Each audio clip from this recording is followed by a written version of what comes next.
Perhaps we need some outside universal threat to make us recognize this common bound. I occasionally think how quickly our differences worldwide would vanish if we were facing an alien threat from outside this world.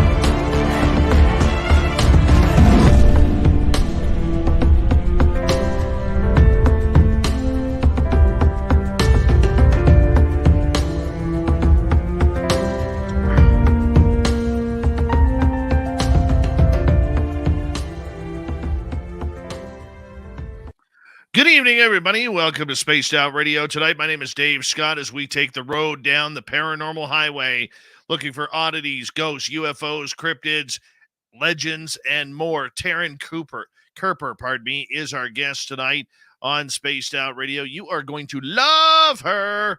I promise you. Dirty Filth is in the house. He's going to be drawing another cartoon tonight. But first, we got to say hello to all of you. Race fan in the gold medal position. Logan L. with the silver, Penny with the bronze medal tonight. Hi, Roy Boy. How you doing? Andrew, the gnome trucker.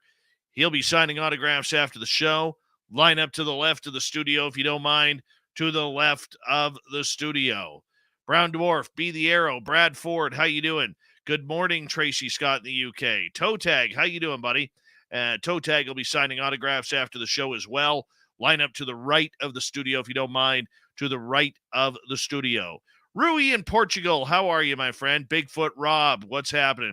Samantha Hazelwood Gray, how you doing? Lisa C, Big Millennium, my man, how are you? Doug Shelby is here. The Doug Shelby has arrived, which means we can officially start this show. W. David Page, thank you for joining us. 405er, good to see you. Sweet Donna C., how are you? Love V. Love, thank you for joining us. And B, looking awesome. Maggie M10, how are you? Judy of Gaul, thank you so much for joining us. Hello, Hadley and Gloria, how are you? Obi Flett, my man. Every day we get closer to hanging out in Vegas again. Scott Rosen, welcome. Noble Patrick, Jeff Steve Garvey, he'll hit a home run for you. Space Exposure and Susie B., how are you? Paramarv and Thomas Robinson. Thomas, welcome to SOR Chat.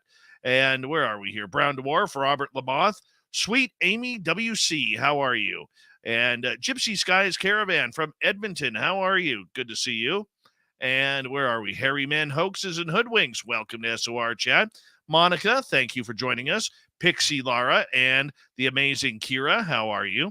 Stephen Edmond, nice to see you again. Terry Hall, Jessica, how are you? Pink Folo, Mr. Cowley, dun, dun, dun. Welcome back to the show. Oh, Mr. Cowley, dun, dun, dun. Loves his Spaced Out Radio. That's all I got.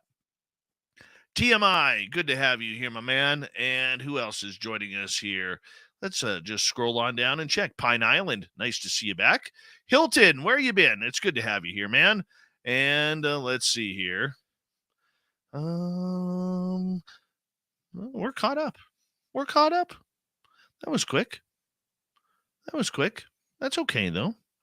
That's okay. We like that. More people will come on in. Like Pay Parker joining us. Zenzabil.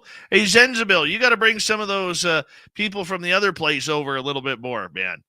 You know, there's no third hour there anymore. Jimmy, cut it back. We need those people here. You got some pull. Pull some strings there. We're friendly here. You know that. Let's start the radio side. So that way we can let Bill WD-40 into the room so he can lube us up for tonight's show. Little Marky Spender, a.k.a. Timber Hunter, please say hello to Baxter for us. Hi, Baxter. How are you, buddy? Baxter. Digger Dog, thanks for joining us. Bones, welcome. And, the super chat is open. It's a wonderful way to support what we do on this show on a nightly basis, so we really do appreciate it. And, of course, you can do your Christmas shopping at spacedoutradio.com. Check out our swag. We got some good shirts there, jackets, running shoes, underwear, you name it, we got it. And hi there, Dirt Road, Jenny Girl. Thank you for coming on in. And let's see, we're about 32 seconds away. There's Bill WD-40 lubing us up as we speak over in the Spreaker chat room. Thank you for joining us, Big Bad Bill. Appreciate that. And you're looking beautiful tonight, Bill, by the way. And let's see, Bill H, welcome. Yes, underwear in our chat room. Dutch UFO, how you doing, buddy? Good to see you. We're going to be talking paranormal tonight, guys. It's going to be a great show. I'm looking forward to it. Thank you, Mr. Cowley, for kicking off the super chat tonight. It's a wonderful way to support what we do on this show. And just like that, my friends, horns up. Let's rock.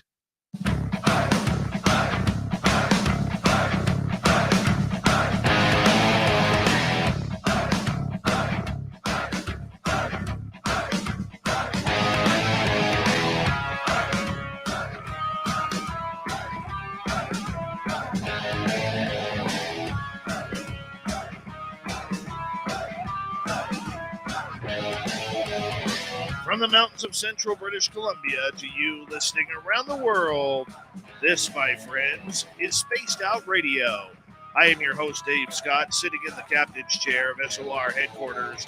We welcome you to tonight's show on our terrestrial affiliates around North America, digitally on Odyssey Radio, TalkStream Live, and KPNL.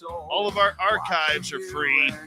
Join us at youtube.com/Spaced Out Radio. Do old Davey the favor, hit that subscribe button. You can follow us on Twitter at Spaced Out Radio, Instagram at Spaced Out Radio Show, and on TikTok at Spaced Out Radio. Our website, spacedoutradio.com. We have a plethora of features for you. Rock out to Bumblefoot. Read Shirky Poo's Newswire. Check out our swag as well. Tonight's show is brought to you by Chive Charities. Help make the world 10% happier by visiting Chive Charities today. You can find them on our website. We're going to dip into the paranormal tonight. Our guest, Taryn Kerper, is going to tell us some spooky stories of cryptids, ghosts, and aliens. Yes, always about the aliens. You know me. Then, in hour number 3, Swamp Dweller will join us for the swamp stories. Then, Bigfoot Michigan Rob brings us the cryptid report. Shirky Poo has the news. All right, I'm ready to go. I hope you are too. Taryn Kerper's paranormal journey officially began in 2004. Like most of us, she started watching ghost hunters on TV. Then, in 2007, she had her first experience with what was believed to be an intelligent spirit communication. In 2009, she began to explore and do amateur-type investigations because she was an enthusiast of the paranormal at that point. By 2012, she had joined a local group that included extensive training to become an investigator that led her to eventually being the co-director for the group. During her time there, she was producer of an internet radio show called Paranormal Straight Talk, and she has continued to build her name right through the paranormal scene. We are so happy for the first time to have Taryn Kerper here on Spaced Out Radio. Taryn, thank you so much for joining us tonight. How are you? Thank you so much for having me. Hi, everybody out there in Spaced Out Radio land. Thank you for having me. I'm doing good. It's 12 a.m. here in New Jersey. So this is normally my bedtime, but I am honored to stay awake and hang out with you guys for a couple hours and talk about what I love to talk about. Hey, you know what? It is always a great time to have a first timer on this show because, you know, we get to hear new experiences, new evidential ways, and just new fandom for what we all do. And let's face it, you know, whether it's the UFOs, the cryptid, or the paranormal world, we tend to all get caught up in the drama that goes on, whether it's on social media or in between a couple of groups or state by state, or in my case, province by province. But you know what? In the end, this is a damn fun field, isn't it? It's a lot of fun to be doing. How did you fall in love with this? It's funny because I used to be deathly afraid of it. I wanted nothing to do with it. Even though I would watch ghost hunters and stuff, like I thought it was so cool what they were doing. but I slept with my back to my room. I slept with a night light on. I slept with my radio on because I wanted no parts of it in real life. It wasn't until I had my first experience in Gettysburg in 07 when I was like, wow, that wasn't that bad. And I got curious. I got more curious than I was afraid of it. And that same weekend, I had a couple more experiences there in Gettysburg, and finally started to look at ways that I could explore what I was experiencing, and get educated on it because I had no idea what the heck was going on. I still don't, but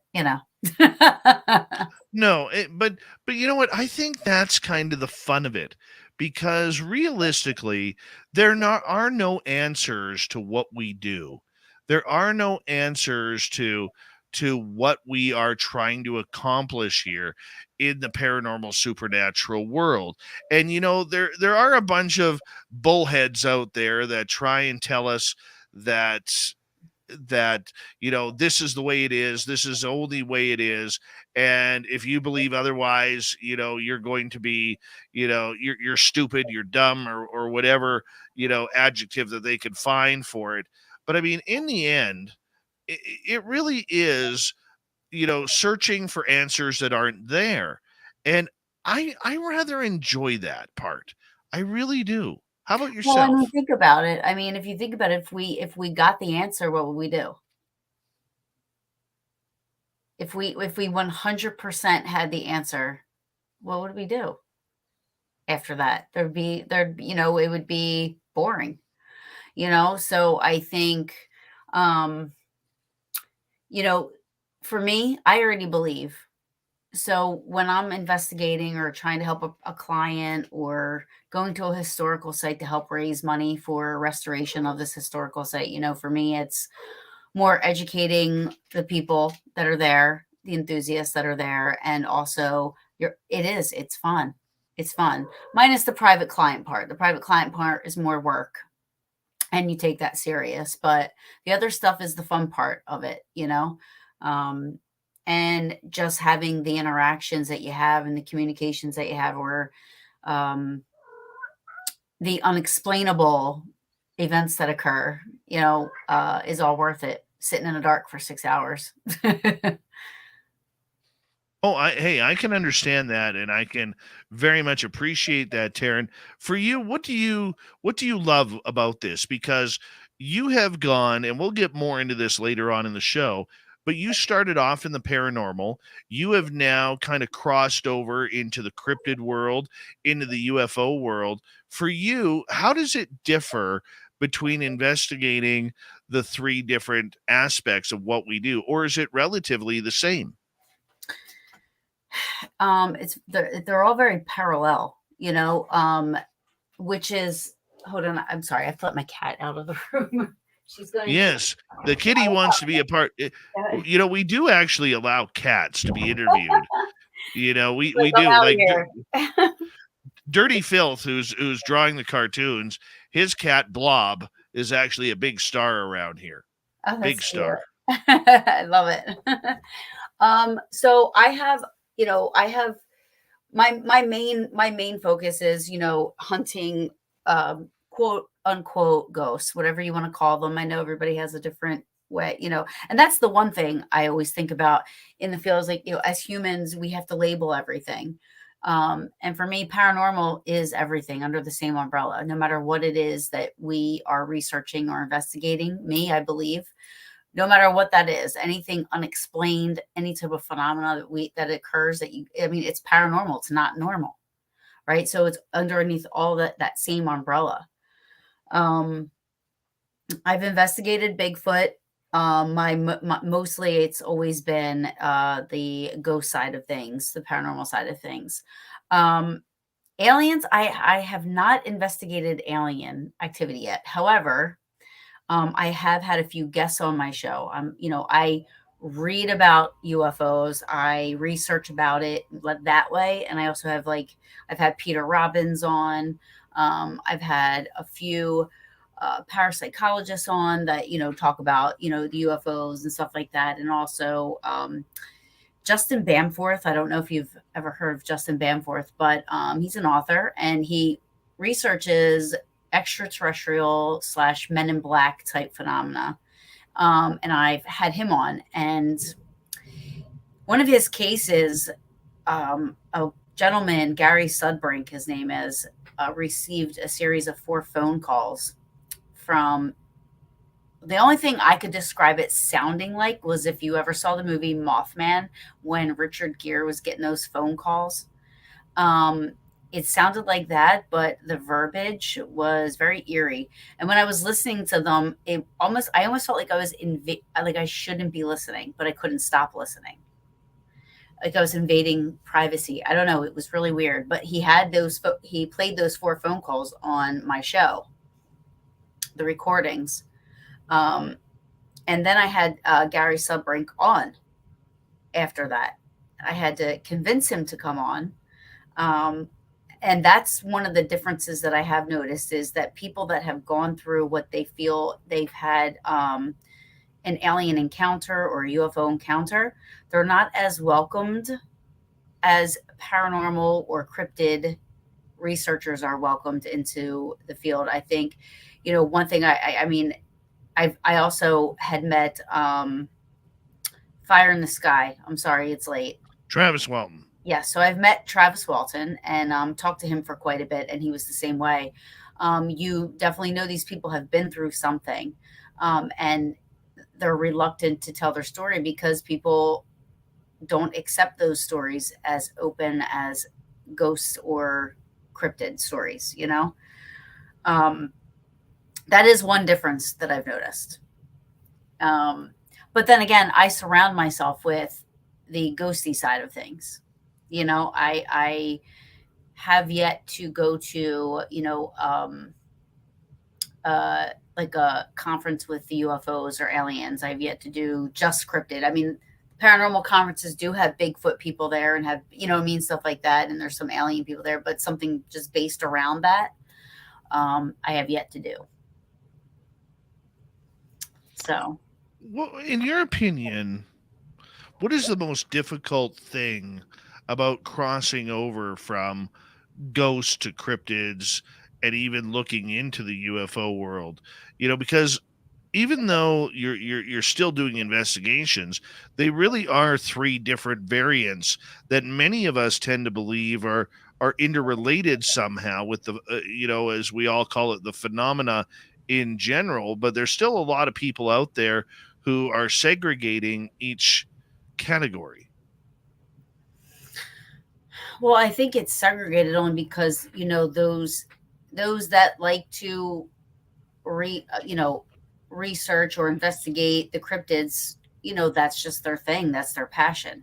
They're not going to go to Eastern State to look for Al Capone's ghosts because they want to go find Bigfoot, and it's the same thing with, UFO researchers. They have no interest in going to Rolling Hills Asylum. They want to go to Area 51 or Skinwalker Ranch, and stuff like that, which actually I wouldn't mind going to Skinwalker Ranch either, but there's everything there. Me either.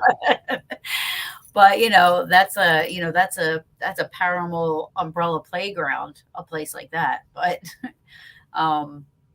so I think it's all in what you're passionate about. Me, it's the ghosts, the paranormal side of things and doing my podcast.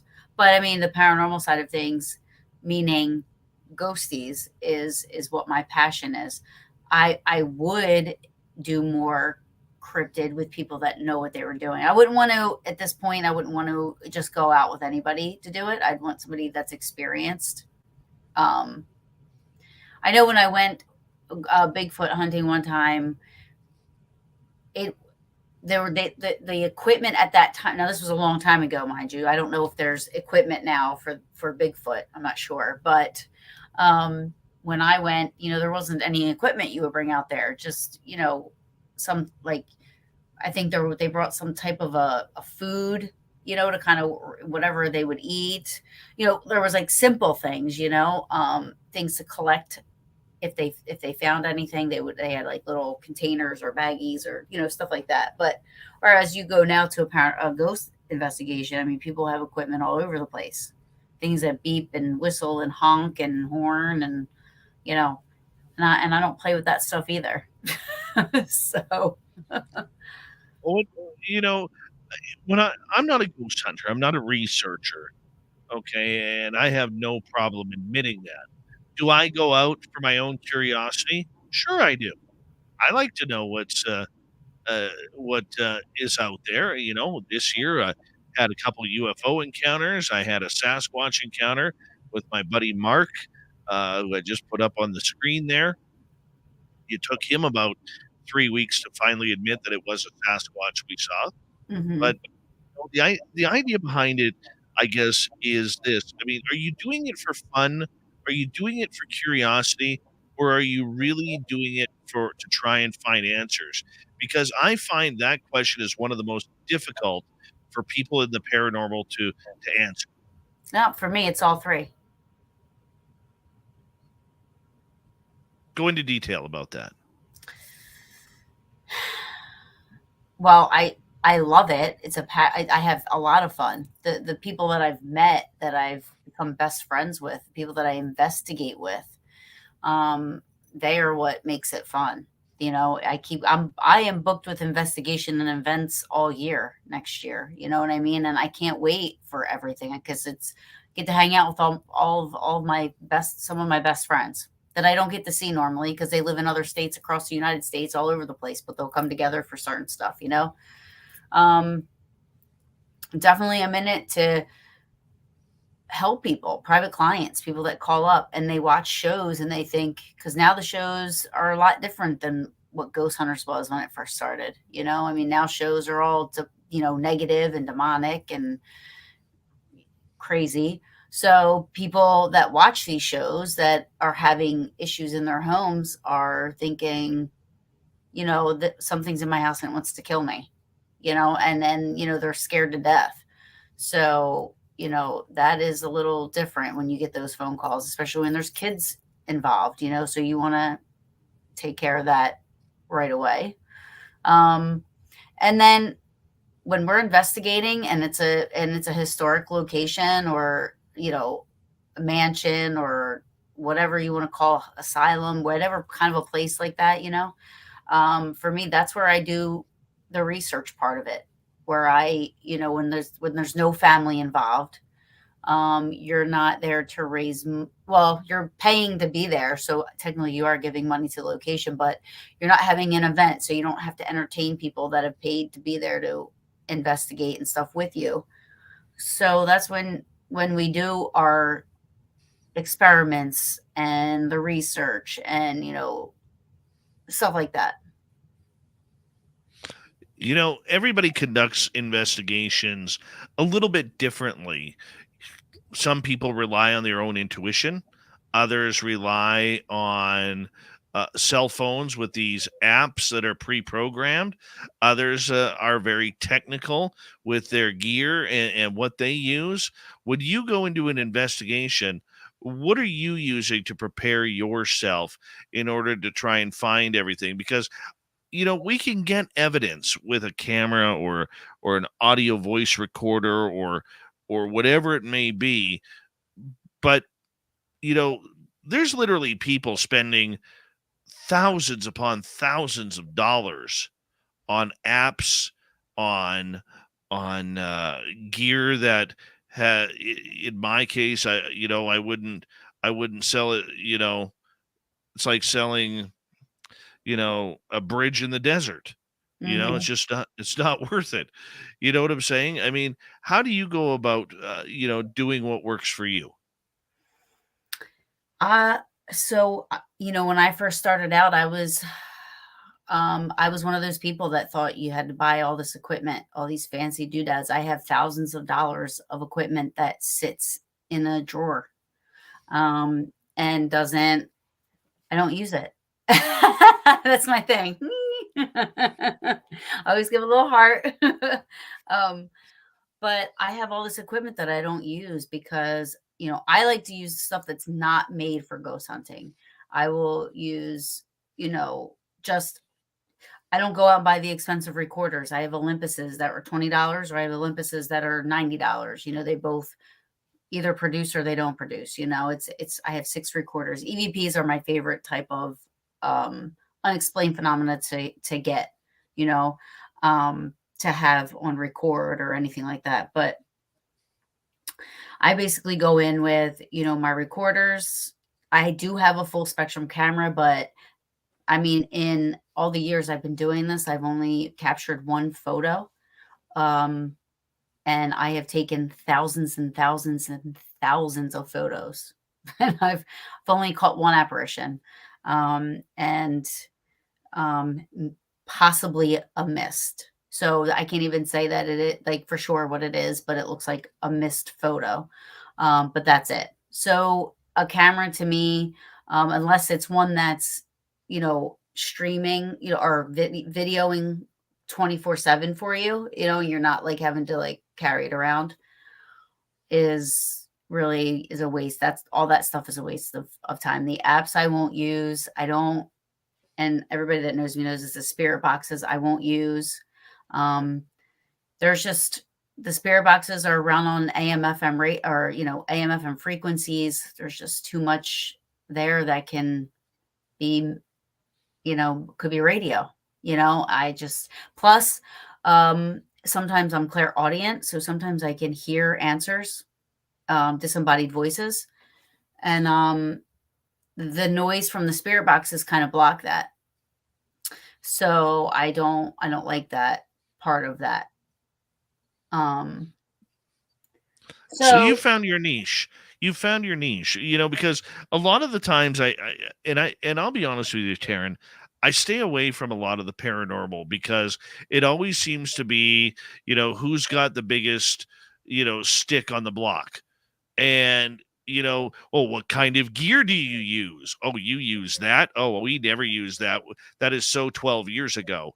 I mean, whether it's a K2 meter, an Ovulus, or whatever it may be. But I'm a firm believer, and I want to get your opinion on this.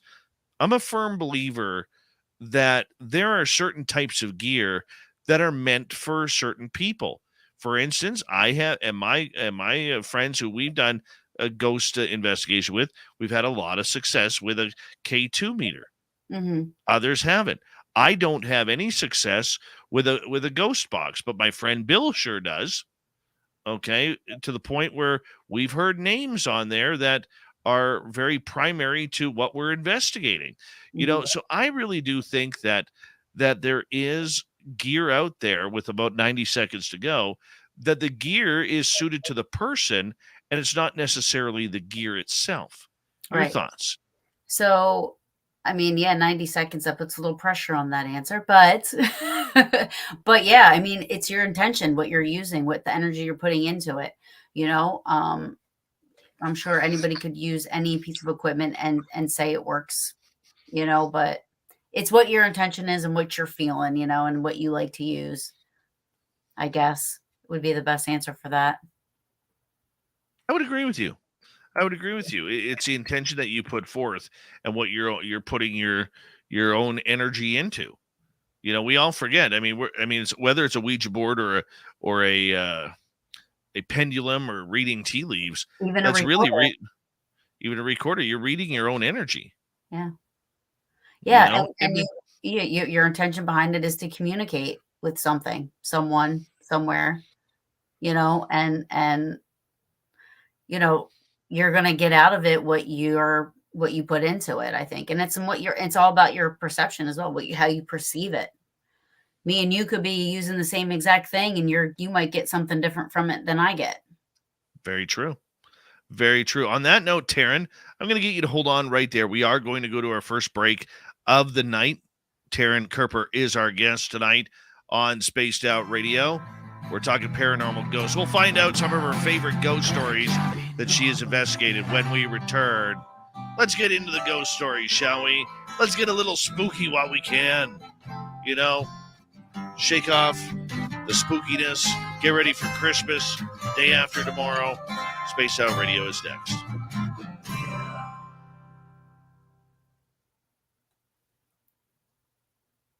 All right, we are clear. We got about 5 minutes. So if you are new listening to this show, we are a live radio show broadcasting to 7 different terrestrial radio stations. And so we have to time everything out with them, which is why we take commercial breaks. But during the behind the scenes here, you actually get to pay attention to what we do and what we're talking about.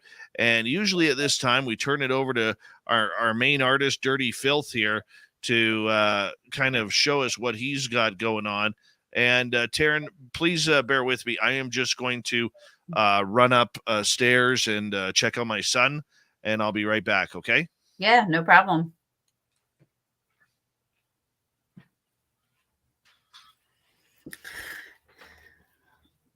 Is that watercolor? Is that water paint? Yes. Pretty cool. I pencil it, and then I watercolor it, and then I ink it. Okay. It looks like a blob right now, but it'll look good when it's all done. I bet. I was just watching. Say, I'm glad that you're not distracted. Like usually my ADD, I would be like, oh, what's he doing? I usually just turn into a puddle of goo and just work through it.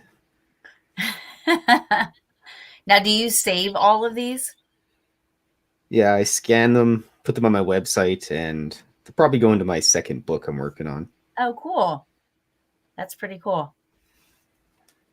So I've just been drawing cryptids and ghosts and UFOs and aliens for the last couple of years, and put a book together and a calendar. Really? That's impressive. Good.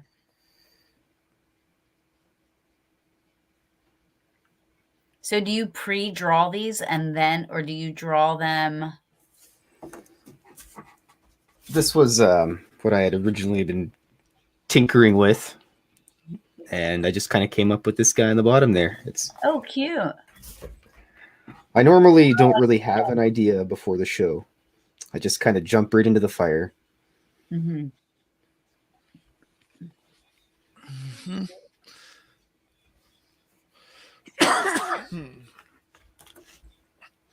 All right. Going to show you all something here. Excuse me. And quickly go like this. It's my little grandbaby. Aw, how cute. Yeah. That's me little grand boy. Aw. Right there. Yeah. He'll be a week old tomorrow. A week old. Oh, precious thing. Yeah. He's just hanging out, chewing on his hand. He's just so cute. He is. He's just so cute. I can't get enough of him. Hello, big guy. Is that who you were checking on? No. No, my son is upstairs. Okay, gotcha. Yeah, look at that cute little guy. Yeah, He's so cute. that's enough. That's enough. You know, let's remove that. Yeah, that's my that's my boy. That is my boy. Thank you, little Timmy Senor, for that super chat. Very much appreciated, along with Mr. Cowley. Let's see. Thank you, Pine Island. I appreciate that. Hi, the unknown. How you doing, buddy? Let's see. Who else? Oh, Jules came back the very next day. Jules came back. I thought she was a goner, but Jules came back. She just couldn't stay away. There she is. And Awesome Ann Palmer. Good to have you here. Magneticus, thanks for joining us. Let's see here. Who else has come on in that I haven't said hello to? I'm caught up. I am caught up. If you haven't already, please do us a favor. Give us a thumbs up, thumbs down, whatever you feel. It all helps with the algorithms after the show. Leave a comment. Tell us what you think. And if you're new, don't forget to hit subscribe, ring the bell, We are here 7 days a week for your listening entertainment. And Corey Cole, thank you for coming on in. Don't forget, people, May 19th through 21st, 2023, the second annual Las Vegas fan party for SOR. We are doing it at the Golden Nugget, and we'd love to see you all there. We'll get you more information here soon. Kira and I are working on it. Here we go, everyone.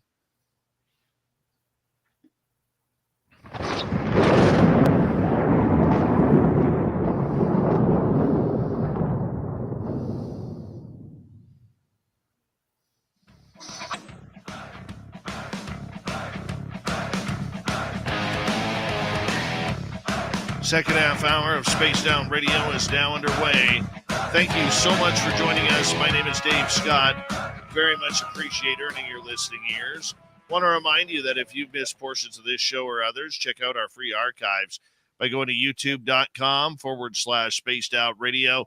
Do old Davey the favor, hit that subscribe button. Our website is spacedoutradio.com. We have a plethora of features for you.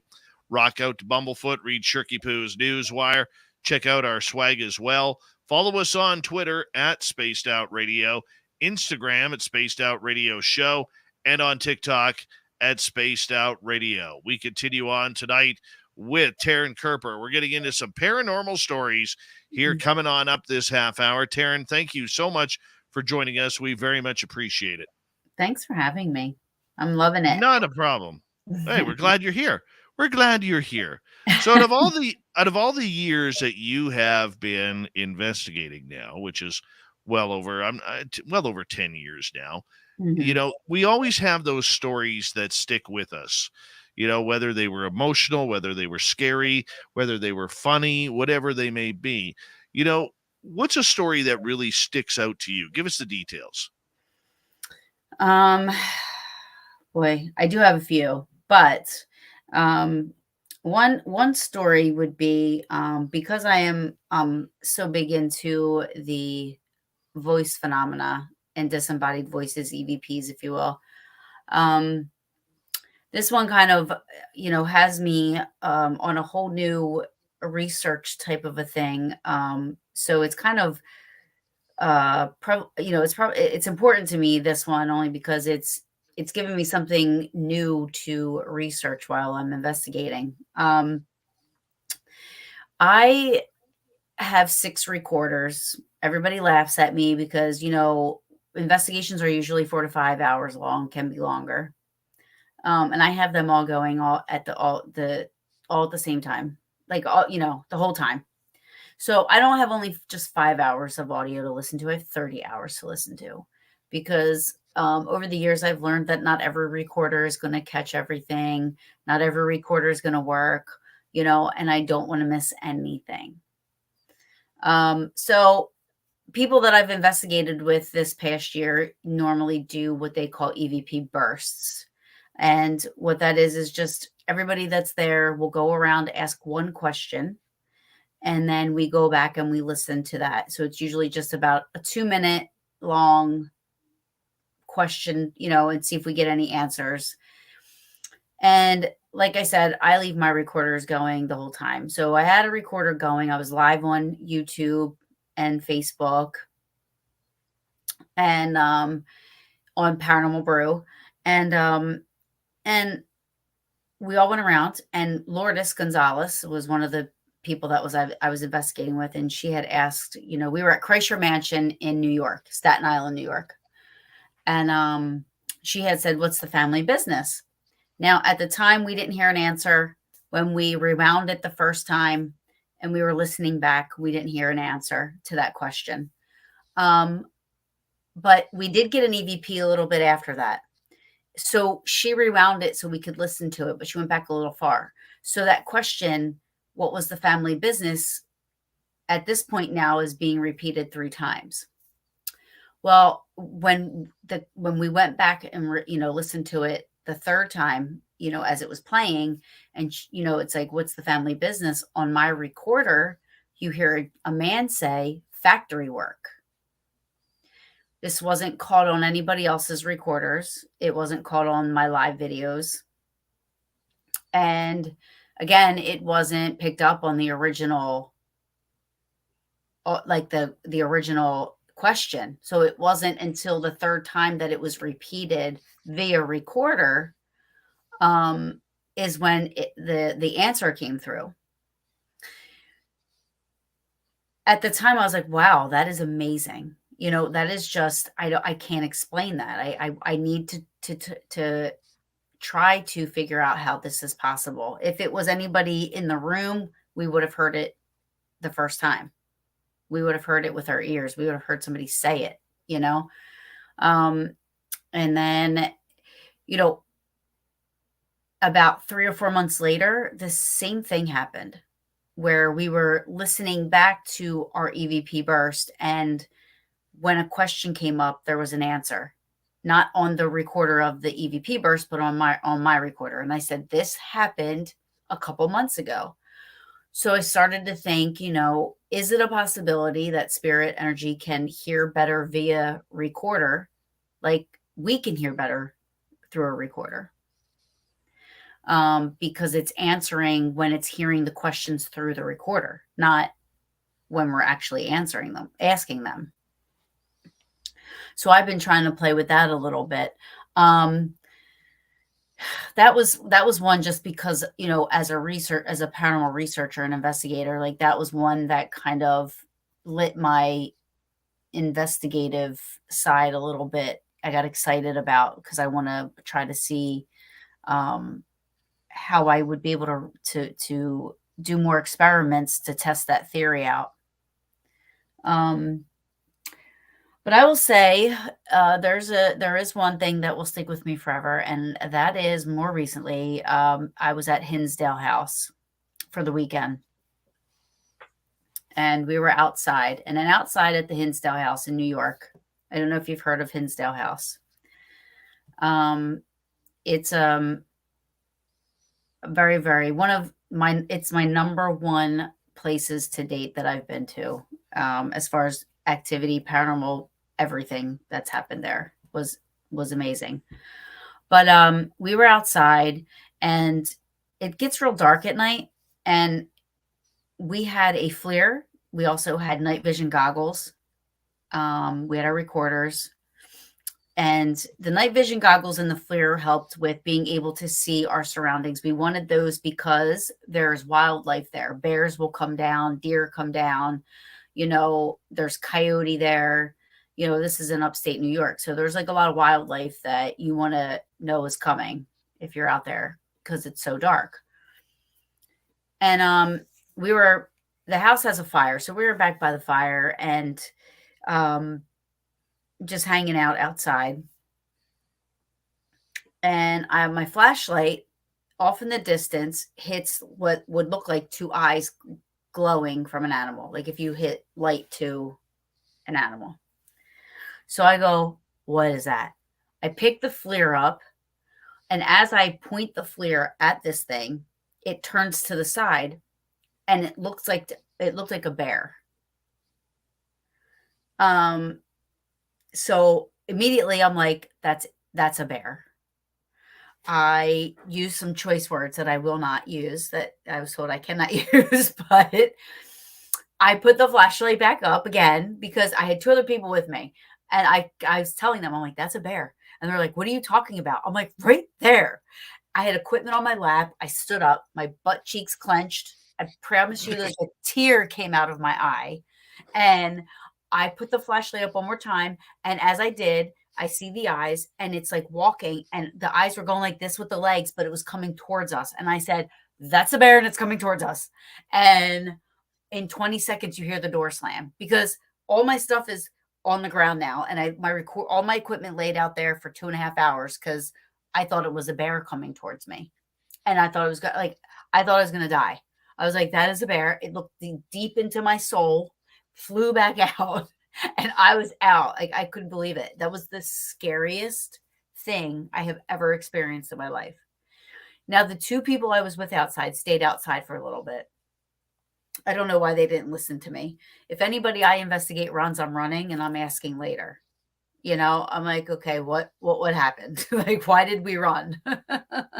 But at first they thought it was a deer. And I will tell you, I have never seen a deer with that shaped body ever in my life. I mean, it looked like this big, round, humongous animal. And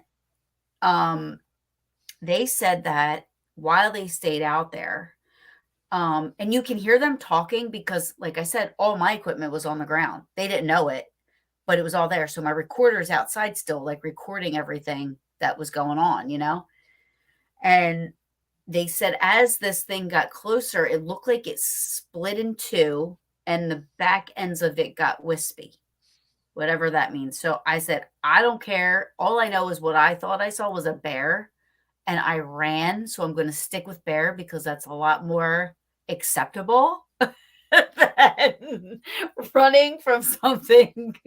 If anybody saw a bear, I mean, everybody's like, oh, you're not supposed to run when you see a bear. I don't care what anybody says. If you see a bear, you're going to run, especially if it's coming at you at nighttime. It was crazy. It was crazy. But, what did you ever figure out if it truly was a bear or not? We did not. So there was an Indian massacre there. There also recently was 11 unmarked graves found on the property. The history of the house, one of the history stories is that there were two brothers that lived there, and carriages used to go by, and they would rob these carriages and kill the people inside. So these 11 unmarked graves they don't know who they are yet. They've just recently been found. So they're marked now that where they're finding these bodies. So they don't know where they're at, but somebody had mentioned that, back when Indians, they used to wear headdresses, like bear headdresses or, something like that. I don't know. All I know is the fear of God went inside of me, and I've never been that scared in my life, to be honest with you. Like, I was legit afraid. Like, if you remember, like, going up your basement steps and being so scared that you run so fast and you swear something is like right behind you. If you times that by 5 million, that's how scared I was. Been there. Yeah, it was insane. I mean, I honestly, when the flashlight hit that thing's eyes, I literally for 3 seconds thought we just like it went into my soul and out, and I was just like, I pushed my friend out of the way and I ran in the house. I was like George Costanza when he was at the nursing home and the fire broke out and he's pushing all the old people out of the way to get out of the building first. That was me. I was like, dude, run. Right. It was crazy. So with that experience, and because there is so much of the unknown regarding, the paranormal, how do you justify what you were experiencing at that point? And when I saw that bear? Just in general, the entire feeling of what it is, because, it may have been a bear to you, but it could have been something to somebody else. Right. Absolutely. No, whatever it was scared me. And I've never been scared. I was by myself at that house for 2 hours. I was completely fine. I've investigated asylums. I've investigated, abandoned areas. I've been in woods. I've been, cemeteries, everywhere. I've never, ever, ever, ever felt threatened like that, ever. So, I mean, that was scary for me. And all I have to say is if anybody is, scared like that, trust your instincts because we all have it. I don't care what anybody says. Some people call it, intuition, being sensitive, whatever. I say trust your gut instinct. And if you are scared, then abort mission. Like, trust your gut instinct. And you know what? Not a lot of people actually do that. in the paranormal, in trusting their gut instinct, because they got to be the cool one, or they got to be the tough guy, or my favorite pose is this, because every paranormal website has a dude posing like this as the team skeptic, Yeah. and I mean, how do we grow up in this field and just let the experience happen and try and define it that way?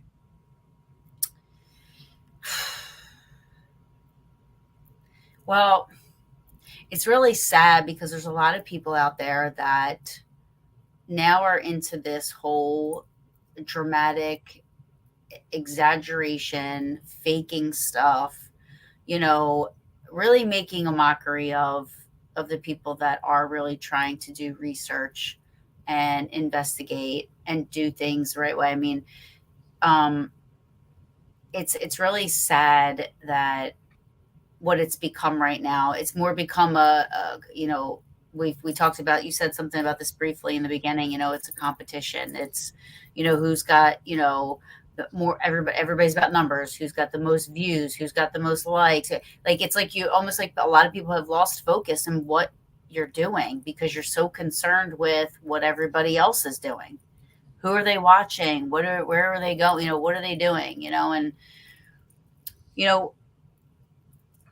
it's just, I really think in order to grow, you have to weed out those people that are trying to exploit the field. And there's a lot of them out there. I've had people approach me to come on my show that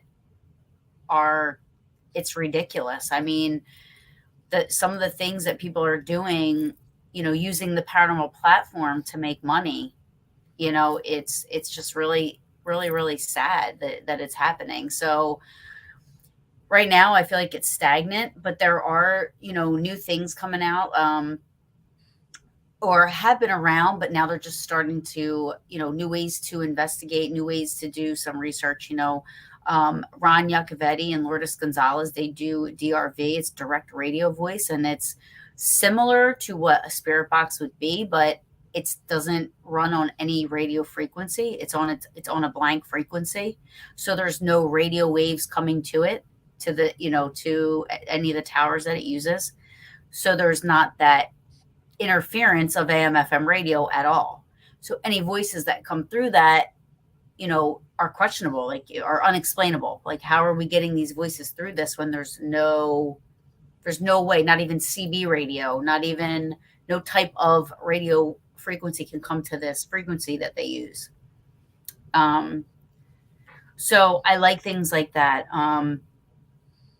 People have to go old school for a little bit, try a compass, throw some baby powder on the ground, just use recorders and see what you get, instead of, focusing on things that are going to light up when they get static energy or something like that.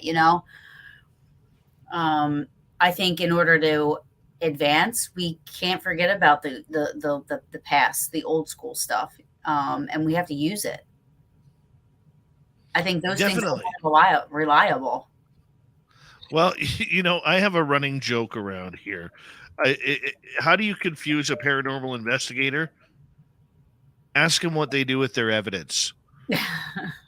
The majority will say, well, we go through it. Well, what do you do after that? Well, what do you mean? What do you mean? There's an after that? Yeah. Are you trying to see what other teams are getting? Are you trying to compare it to other places that you've investigated? Do you take similarities and file them off into different areas to see if there is something there?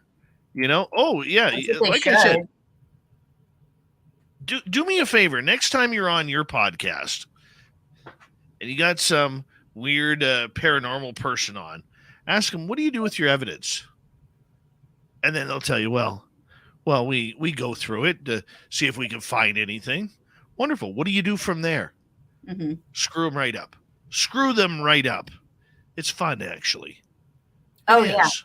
And that's what's sad. When I was training, when I was in training before I joined the group, that was a big thing. I still have all of my paperwork of all the investigations we did and everything that we had to do. It was extensive, but I'm thankful for that training that I got, because that's what I use today. I take my recordings, I put them on my laptop, I listen to them, I clip the EVPs or what could be. I go to the people that own the locations. Have you ever heard this? Have you ever heard this? Is this everything? Anybody that we investigate with, do you recall this happening? Did you hear this? Does anybody else have this on their recorder? You have to do all that stuff. It's a lot of work. People don't understand how much work it is when you're really truly doing it, and not just doing it for YouTube to fake it and then to get, because you just want likes and whatever. You're just running around through woods and getting scared to death and screaming. It's a demon. You actually bring up a very good point about that, how the paranormal has really turned from actual ghost hunting into clickbait on YouTube and podcasts and social media for the sake of being an influencer.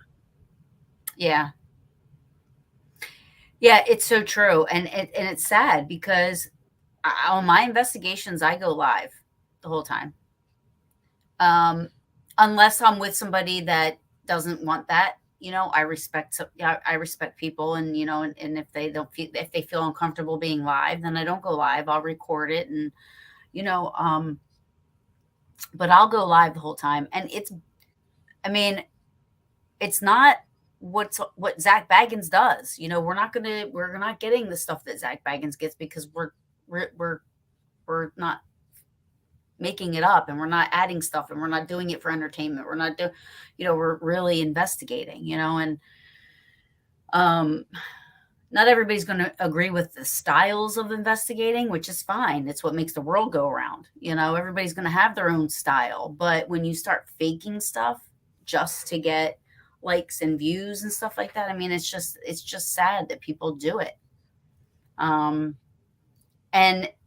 you lose sight of what it is that you're really doing, because you're just doing things to get the likes because you want the money, because it's like a vicious circle.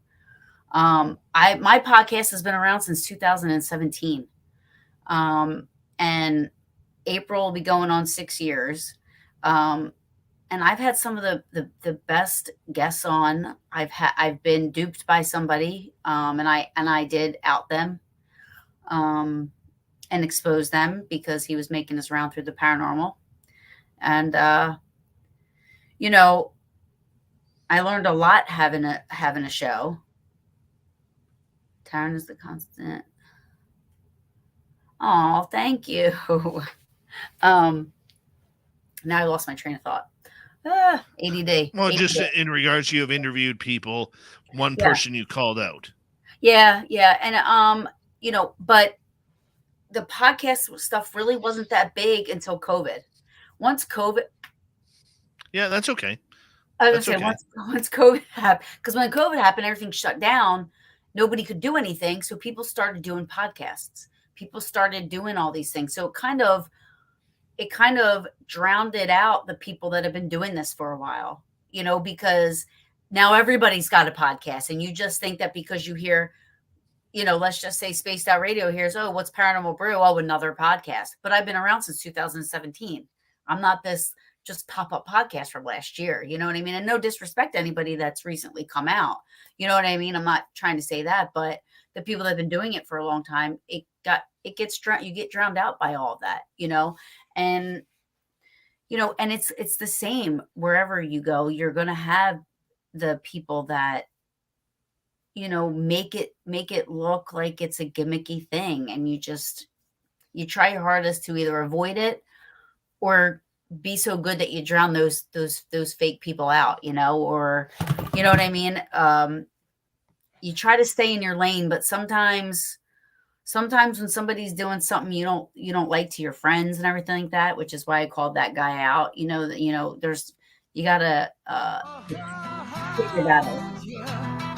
Taryn, I'm going to get you to hold on right there, because we are going to go to break here at the top of the hour. Taryn Kerper, paranormal investigator, co-host of a podcast called Paranormal Brew. We're We're going to get into more paranormal, supernatural stories with Taryn when we return in hour number 2.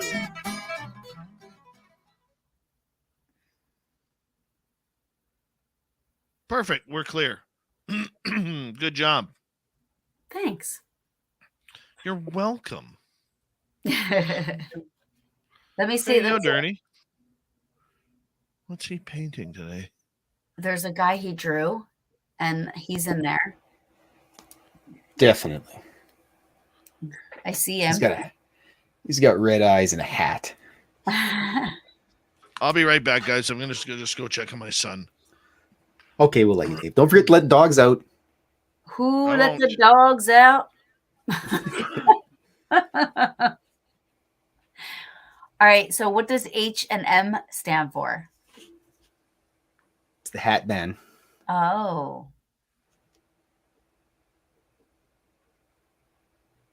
I usually fill in the character at the end just to keep everybody on their toes. Do you do this on TikTok too?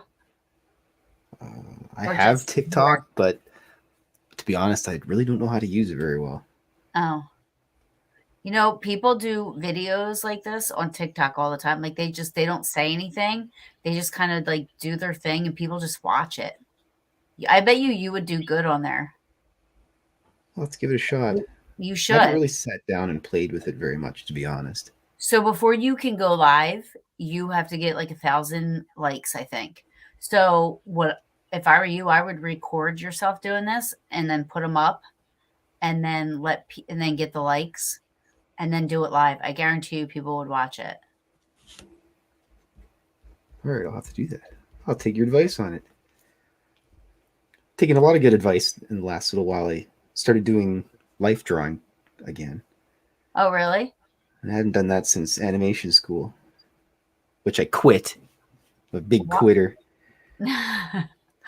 No, everything you do is for a reason, you know? Oh, I was into 2D animation, and it turned out to be more 3D animation. So instead of because I would watch this. I'm not even lying.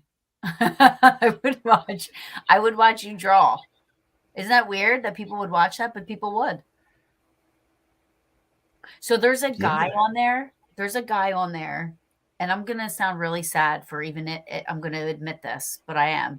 But there's a guy on there that gets these eggs. He takes eggs and he peels the shell off, and he peels the whole entire thing off, and people like watch him do this. It's an egg, and he peels the outer shell off. That's it. Weird. I've seen people opening Kinder Surprise toys and things like that, and they get like 1 billion hits. Yeah, it's the craziest thing. People, and I'm one of those people that watched it one time, and I'm like, I can't believe I just watched this guy for 20 minutes peel the shell off of an egg. Like it's the weirdest thing, but I got sucked in. You know, I've been trying to figure out how to turn a boiled egg back into a raw egg, but I've been unsuccessful till this point. Yeah, I don't know how you would do that. I'm not sure it's possible. I don't think so either. Yeah. So Beirut, I have worthless Facebook. I hate Facebook, but I'm so network dependent on it that I just wish that's the only reason why I wish my YouTube and my TikTok would take off, because I really hate Facebook. So, but it's very, very hard to get yourself out there on YouTube. At least in my opinion, anyway, or in my experience, I should say. Yeah, some people maybe they just got some kind of magical touch of some sort, or they know how to fandangle everything. Yeah. I know there's weird algorithms and computer side stuff. I'm just not a very tech savvy fella. I have a friend, one of my best pals in the entire world, does all my digital stuff and website things for me, and yeah, I'd be hooped without their help. Yeah, I don't know what I'm doing. Like I said, I've been doing it. Well, the podcast I've been doing for April will be 6 years, but um, you know, that is still, will always be a work in progress because I'm not very technical savvy. So, I'm doing the best I can. And like I said, Facebook I hate, but it's my networking right now. I am from New Jersey, sadly. You could be from Toronto. That'd be even worse. Well, I don't know about that. All right. Hey, Filth, before we put you back on mute, tell everybody where they could find your calendar. If you go to filthy.com, that's the spelling, 2 Y's because I'm unoriginal. It's available there along with my book, and my drawings are also available on spacedoutradio.com. Absolutely. And Filthy will be giving away a lot of art at our Vegas party, May 19th through 21st at the Golden Nugget in Las Vegas, our second annual fan party. We'd love for all of you to attend. You can find more information on our website. Thank you to Tim and Mr. Cowley for the super chats tonight. Very much appreciate the love and support. The super chat is a wonderful way to support what we do on this show on a nightly basis. So thank you. And here we go with hour number 2.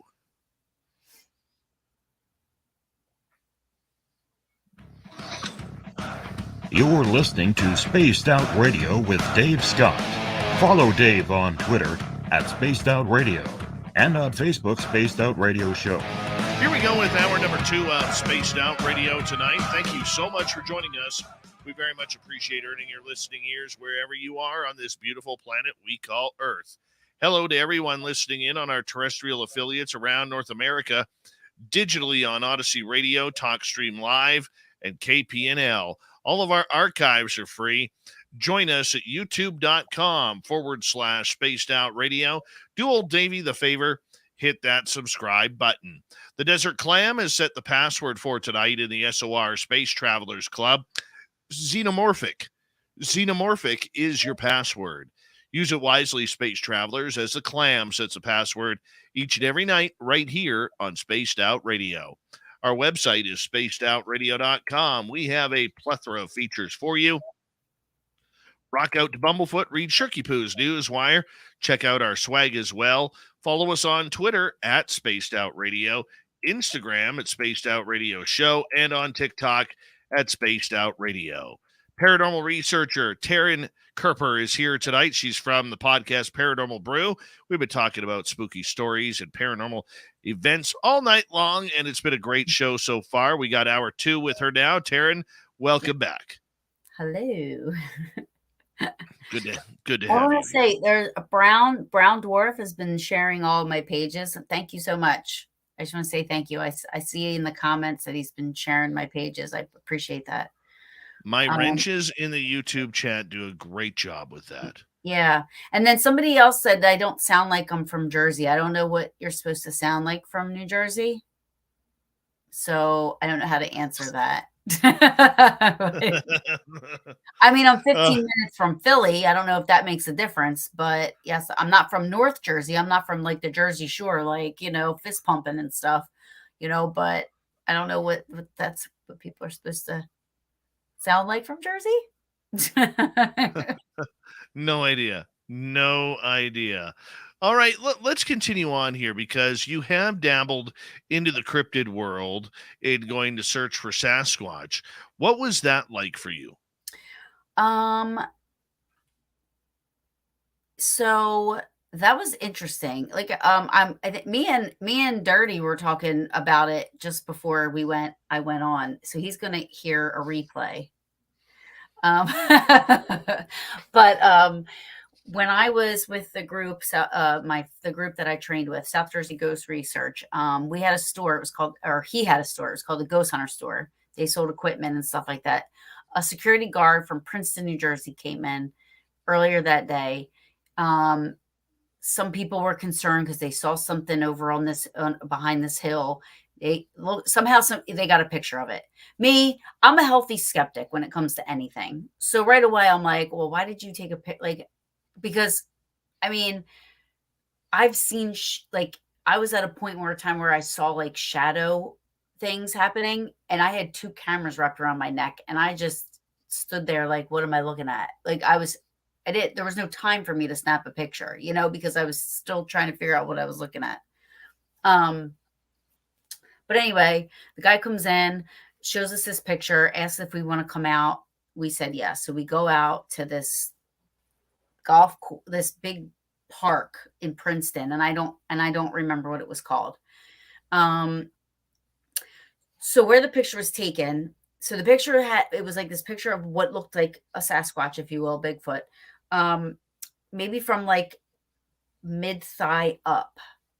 And what blocked him out was there was like this hill, like this mini little hill where people could walk around this park on top of it, but it was elevated and it went down. And on the other side of that was more like of a swampy / hay and field and farm and all kinds of stuff out behind that.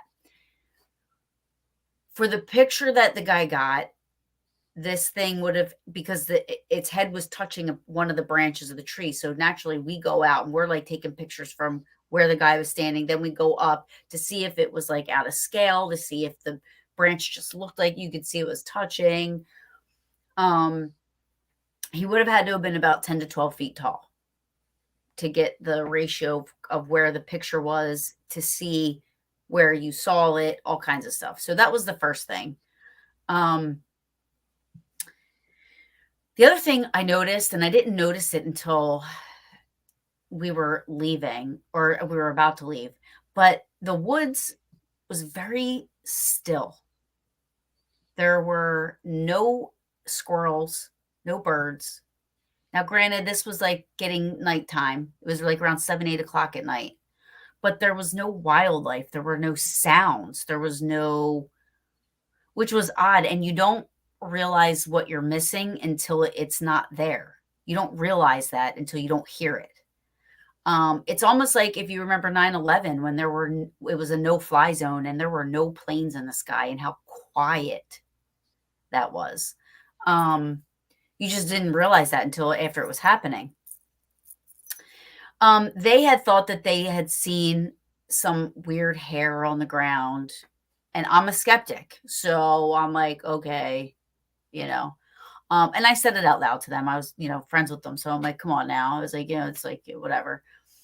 We really didn't find much. I did smell something that smelled like poop at one point, and they all smelled it too. Now, I don't know if there were farms nearby, but again, there was no wind, there was no movement, there was no nothing. So I would think that in order for me to smell something from far away, wind would have to carry that smell somehow. Maybe not. I don't know. But somehow I smelled some weird scent. We were leaving, and then where our cars were to where we were at investigating, to where the picture was taken, I would say was about maybe a football and a half length apart. We got to our cars. Some people started their cars. People got in. We were standing outside talking. And from where we were just at was this, I'm not going to be able to explain it, but it was a growl, screech, scream, loud noise that came from where we were just at in that direction. And it was so loud and long. And then there was what sounded as if there was a smaller one. And I've never heard anything like it to date, before that or after that. I don't know what it was, but whatever it was loud. And it made a noise that I have never heard, ever. And it was so loud that the people that were inside their cars they came out. They said, "What the heck was that?" And it was odd to me that they could hear it, because it was so far away that you wouldn't think that people inside of a running car would be able to hear it. even though it was really loud. It was strange. The whole thing was just strange and unexplainable. I So, know just a few weeks ago when we had my last Sasquatch encounter here in the forests. Shortly after that, way off in the distance in the forest, it was like Ric Flair was out there, because all of a sudden we started hearing "woo" coming from the forest, and cool. there's nobody out there. Like, you got to realize, I live in a town of 1,800, 2,000 people. There's not a lot of people around here. Most of them are at home by 8 o'clock, Yeah. and then there's us weirdos chasing monsters at night in the middle of the forest. Hmm. And it was just the oddest thing in hearing that. And Yeah. so I understand with what you're saying. I mean, there are strange things out there. The poo smell. I mean, that makes sense. That makes sense to something being around, because there's many a times where people have smelled foul stench around cryptids, namely Sasquatch. Hmm. So I mean, that makes sense too. At any time, were you fearful of the situation you had put yourself in? No, I wasn't. I wasn't afraid. I definitely, when I heard that, if I had been any closer to where that yell was, I might have been. But I was right near my car, and it came from where we were just at, and I knew how far away that was, so I was okay. But all of us collectively, all of us, the security guard, everybody there, like, stopped dead in their tracks and was like, "Did you just hear?" I'm like, "How did you not hear that?" I'm like, "How couldn't anybody hear that?" Like, like, it was so loud. And we couldn't tell what it was. We had no idea what it was. It made the weirdest noise. Then I mean, afterwards you think about it, like, were we being watched by something? And as we got to our cars, it was like, and stay out, you know what I mean? Like, don't come back. Who knows? I mean, it had kind of a creep factor to it afterwards when you thought about it, because of the timing of when we heard what we heard. But yeah, I mean, the only other time something like that happened, Gettysburg is one of my favorite places to go. I go to Gettysburg at least once a month. And there was one time when I was walking down Big Round Top that I heard not the same thing, but something unexplainably similar. And I hauled ass out of there because that was closer. That scared me. It definitely sounded like something was in those woods that I did not ever hear. It wasn't a dog. It wasn't anything that I've ever heard before. And it didn't sound like what I heard that day in Princeton. You know what I mean? But it had a similar type growl, scream, but it didn't sound alike, if that makes sense. That makes total sense. That makes total sense. I hope you don't mind. We're going to get to some audience questions here, because they are starting to build up. The Doug Shelby is wondering, if you, being from New Jersey, if you've ever looked into the New Jersey Devil. So I do go to Batstow Village and Batstow and Atzion a lot, which is the Pine Barrens. One thing you have to remember, it's New Jersey, and the Pine Barrens is very scary. I'm more afraid of the people that are living in the Pine Barrens, in the woods there, than I am anything that I would come across unexplainable or phenomenal or, paranormal. But the Jersey Devil, to me, and people are probably not going to like this answer, but I do not believe that the Jersey Devil is a legit thing. I think the Jersey Devil, out of all the cryptids or, anything in that area, I think the Jersey Devil is one that is definitely made up, or not made up, but maybe a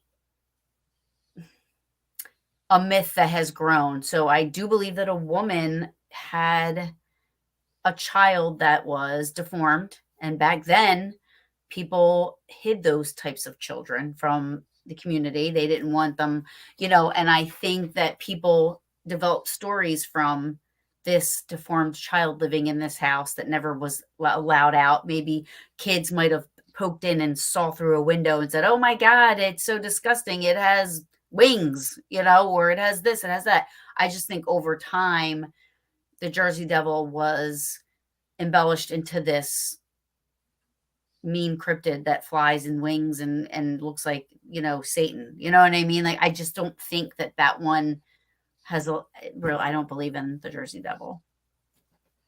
I don't know. Hey, I think that's fair. I think that's a fair answer. If you're being honest with the audience here, let's go to the unknown. Can EVPs or electronic voice phenomena be just radio interference? I don't know. Just wondering. Not sure. I mean, I think it would have to be able to pick up on that. I don't know if like an Olympus recorder can act as a CB radio or any way that could receive a radio wave frequency. I'm not sure about that. I would have to look into it. Now, one thing with me, a lot of my EVPs wind up being recordings of disembodied voices that I hear.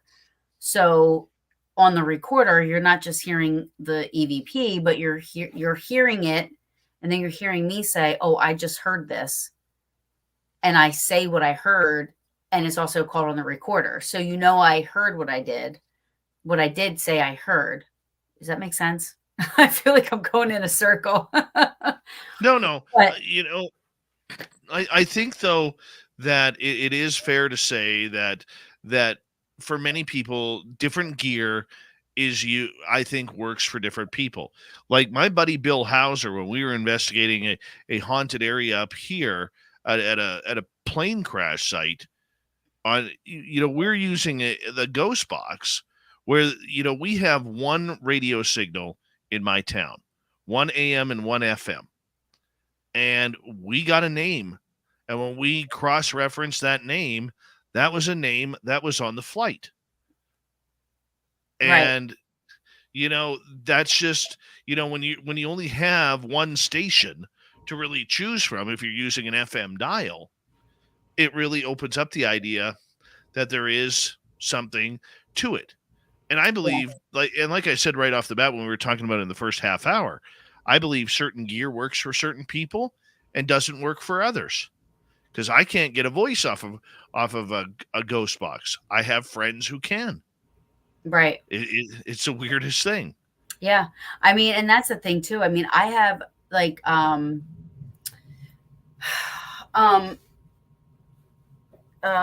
my goodness, I hate myself sometimes. Like, I have all this stuff in my head I want to say, but then I forget what I wanted to say.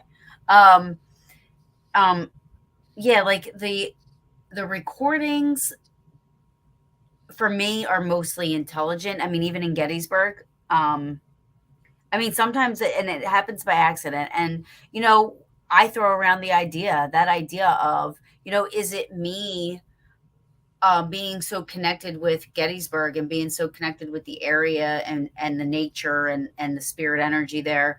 Am I helping to produce whatever's coming across my recorder? You know what I mean? Is it more of a mind thing? But, sometimes, I'm getting stuff when I'm not even investigating, if you will, too, so it's crazy. Some of the things that you capture on the recorder, as opposed to, because it's really, really hard to get anything on video, I think anyway. But yeah, I mean, I embrace it all. We've got 5 minutes to go before we got to go to break at the bottom of the hour. Taryn Kerper, paranormal investigator, is our guest tonight. Let's get to another audience question here, Taryn. Dark Protocol is asking, you're into EVP. Have you looked into the research of Tony Rathman, who filters white noise from long radio waves on a certain frequency to engage in almost clear real-time conversation. So that's what I was talking about earlier. Actually, it was Ron Iacovetti and Lourdes Gonzalez that started the DRV. It's called Direct Radio Voice. And they work with Tony Rathman. I've actually had Tony on my show. I think it was, Tony Rathman. I had him on my show. But so it's, and I've been on their show. I believe at one point I shared a whole bunch of EVPs. I was on, if I'm thinking of the same person, I might not be, but yeah, the direct radio voice is very intriguing to me. It doesn't go to any radio frequency. It just, and then so whatever you're picking up on there. But again, I still question it only because, when we're investigating, we aren't getting that constant connection of communication. But then when people turn on the spirit boxes and when people turn on these apps and when people turn on this stuff, it's almost as if it's like just communicating left and right. And you're like, how is this happening when it doesn't happen like that any other time? Maybe I can understand that. Maybe it's a piece of equipment. I don't know. I mean, again, and then that's what makes me question equipment altogether. Like, we shouldn't, if we can communicate with spirit's energy and we're energy and stuff like that, why do we need all the electronic shit? Oh, stuff. I apologize. Stuff. I am sorry. That's all right. That was a slipperoo. I am sorry. Oh, that's all right. We'll clean that one up. How about I that? apologize. I am so sorry. I do want to get to, can we sneak in another question here? Yeah. Let's go to Mennonite Abe. Taryn, what do you think ghosts are? Dead people? Replay of past? What are your theories? Well, replay of past, I don't think are ghosts at all, spirits or anything. I think that's what, I mean, people call it so many different things now, but residual would be one, where it's just, an Earth's natural recording of something that happened in time, and they don't see us. We see them, but they don't see us. I don't think that is spirit. I think that's just a recording, a natural recording of a time, the Earth recorded it. Ghosts, I mean, if we're talking spirits and people that and human or people that have passed away, and those are that's what we're going and investigating if we're talking about ghosts. Yeah, I mean, I believe that they are people that have passed away that stick around. They come and go as they please. And I think, they come in, that they're where they're at for a reason. Whether they're attached to a location, or the land, or it could be a family member if it's in your house, in Gettysburg, I believe that it's mostly the soldiers that fought there, and then the people that helped people in town. I think that they're there, I think they're there because of, people, there's millions of people that go there a year to honor them. And I think they love seeing that honor and love feeling that honor and seeing them being honored. And so I think there's a million things that they could be. I have no idea. I don't think we'll ever really know what it is. See, I always thought they were dead people. Mm-hmm. I always thought they were dead people until we were doing an investigation along the old Gold Rush Trail, and then all of a sudden the spirits would not move off the path, and we ended up figuring out that they were actually had two horses and a carriage with them. And once we all moved off the path, then they started, you could see them through our gear, their energy leaving areas like they were going, okay, the path is clear. We can now go down the path. Right. I mean, honestly, I think that whatever it is that we are communicating with, the possibilities are endless of what it could be. I mean, I would love to believe that it's people that. Absolutely. Let's continue it when we return on Space Out Radio. Taryn Kerper is here for another half an hour. continue on with the paranormal talk on the mighty SOR. So stay tuned. We're having a lot of fun tonight. I hope you are too. We'll be right back.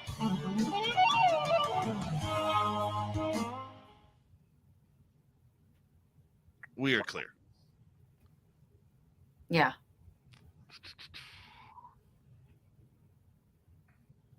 So right now, are we still on there? We're still on YouTube, not on radio. Oh, okay. I wasn't sure. I was like, I don't want to. Yeah. I don't want to like start talking normal, you know. Sorry about that, by the way. Yeah, it happens. It happens. I'm not too worried about it. We could fix that. Yeah, I think the possibilities are endless with whatever it is that we're communicating with. You know, it could be another dimension. It could be maybe we're the ghosts. You know, who knows? Maybe we're. I would agree with that. Yeah, maybe we're the ones that are invading somebody else's privacy, and you know, every once in a while they hear us, and that's what we get a response from them because they're like, "What the heck is that in our house?" You know, you never know. I don't know. And that's part of the fun mystery. It's part of the fun mystery of it all. And what are the different like? And that's the other thing. I mean, most recently, I just saw. If you saw, if anybody has seen it, they'll know what I'm talking about. But American Horror Story, the first season, she was seeing a man that was what was like the shape of a man, but he was in a black suit, this black pleather suit. And I was on vacation. I was down in Myrtle Beach, just enjoying my time.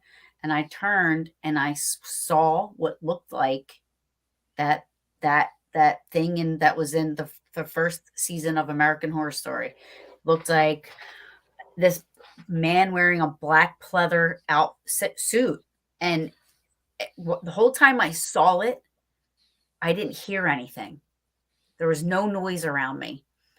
And it went away so quick. It like went behind the wall. And as it went behind the wall, the dog came walking out from behind the way it was walking. I didn't even hear the dog walking back towards me.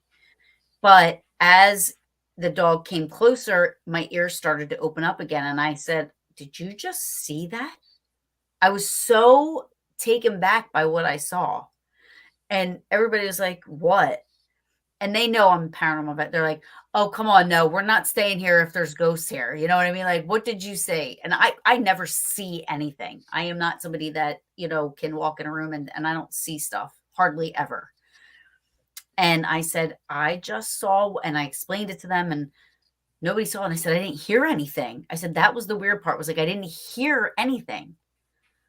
And it just, everything came back as soon as the dog came walking over, but I didn't even hear the dog walking over to me. It was the craziest thing. What was that? I don't think that was a human spirit. I don't know what it was.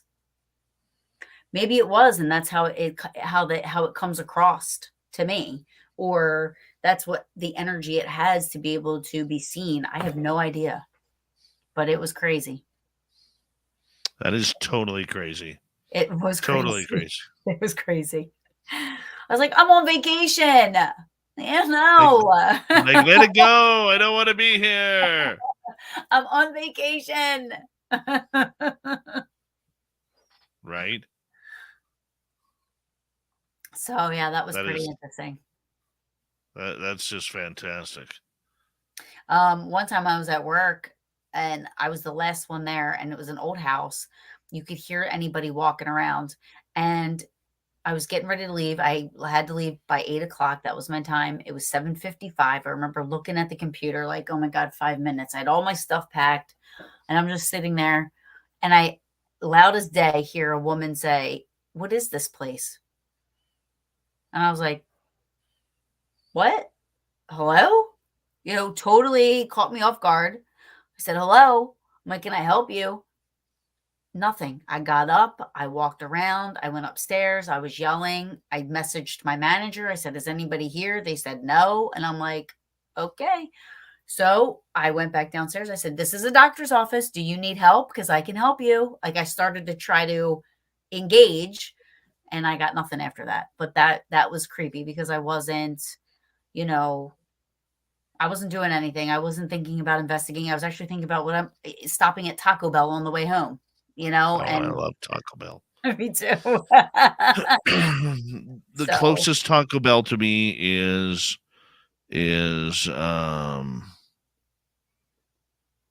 2 hours away. That Yeah, I know. Hold on, we're coming back in like 5 seconds. Thank you to Tim and Mr. Cowley for the super chats tonight. Very much appreciated. Here we go, everyone.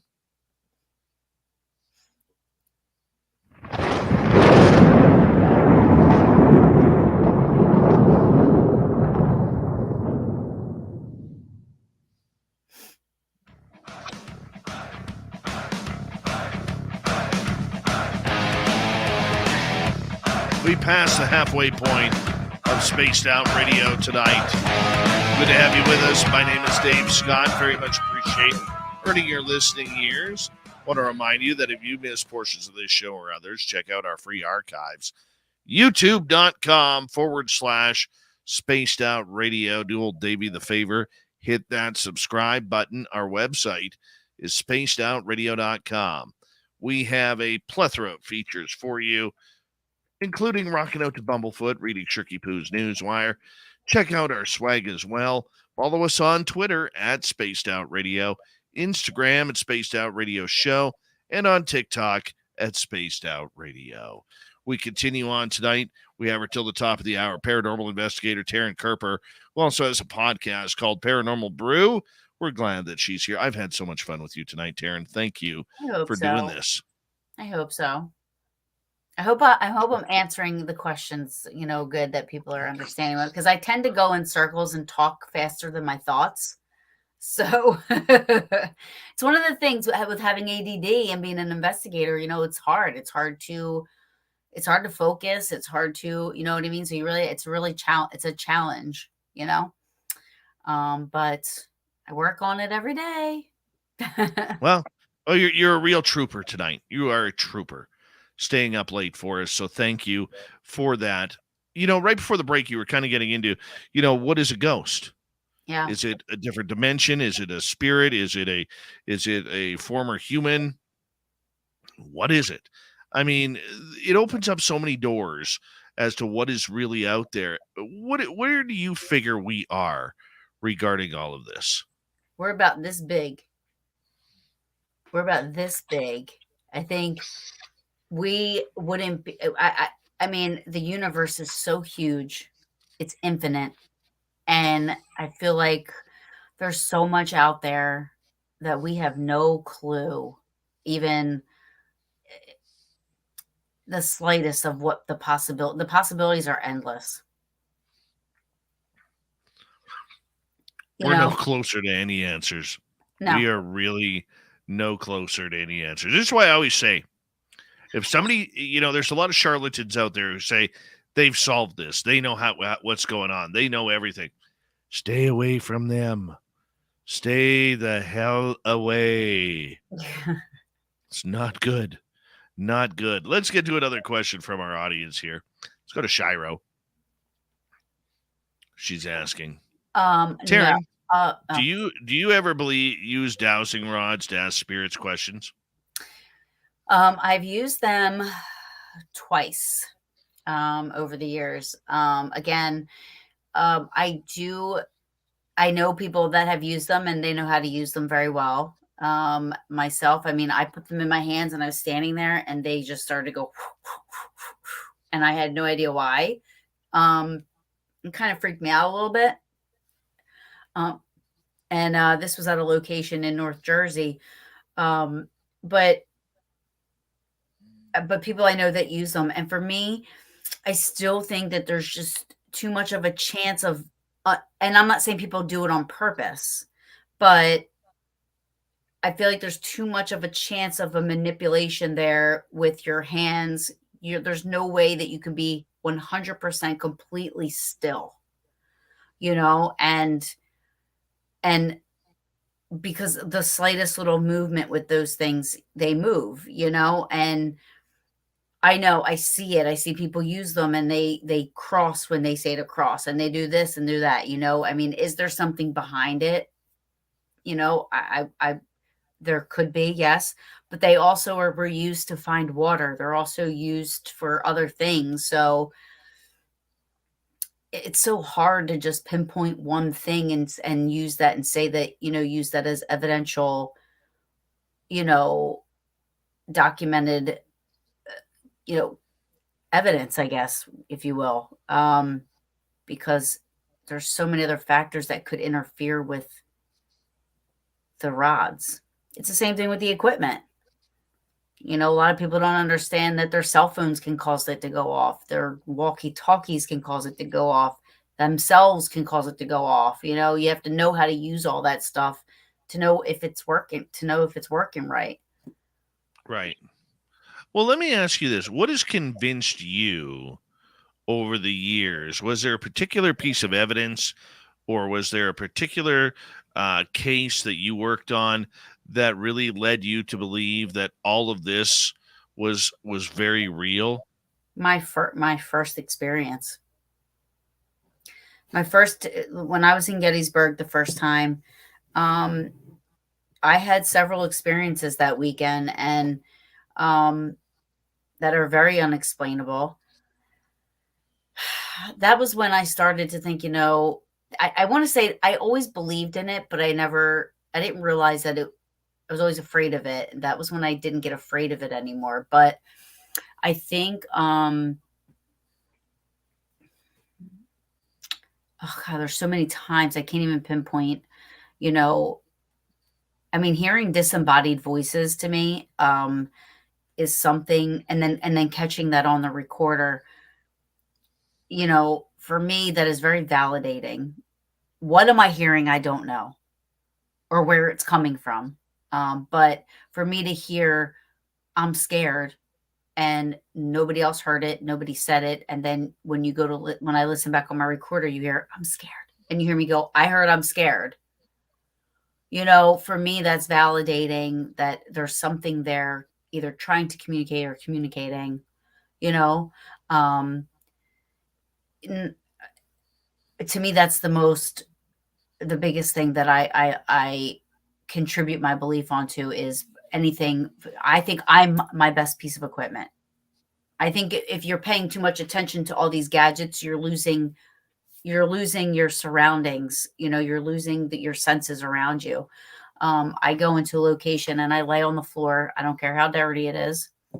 And I close my eyes and I listen, and I take deep breaths, and I smell, and I feel the location. And because when I'm investigating, I want to say, oh no, you know what? When I was listening, I heard that sound. I know that it's this over here with the radiator, or it's over here. This keeps happening. So it's behind the refrigerator. So it's something over here, so that I'm not sitting there the whole time going, what was that noise? What was that noise? It's like, you already know, I know. So if I hear something that's not familiar that I heard while I was laying there in that silence, then I know it's something that I should go investigate, see what it is. Did I answer your question? Did I answer that? Yeah, I'm just trying to figure out a follow-up to that, because, I do find that to be actually kind of logical and brilliant. I mean, you're letting your body do the talking. You're letting your own intuition do the talking, even though the gear is there to support you in what you're doing. So the idea behind that is this: how did you learn to trust your intuition that it was going to be giving you proper answers to everything? Oh, I've never, I don't know. I wouldn't know what the proper answers would be. So for me, when I'm doing that, it's more or less trying to, I guess, without using equipment, use myself as scientifically wise. So I know that if I'm hearing the same ticking over and over, or I'm hearing the wood creaking, or if I'm hearing, it's like, I know that that's what that is, whereas when people don't do that, it's like every little creak, every little sound, everything's like, what's that? What's that? What's that? What's that? And, they never, at least if you hear something that you're not familiar with hearing, you go check it out. You go see what it is. You go investigate it. And, a lot of times there is an explanation. It's not always paranormal, and a lot of people go in, everything's paranormal, and that's not how it is. So. I hear you there. Is there anything you will not investigate?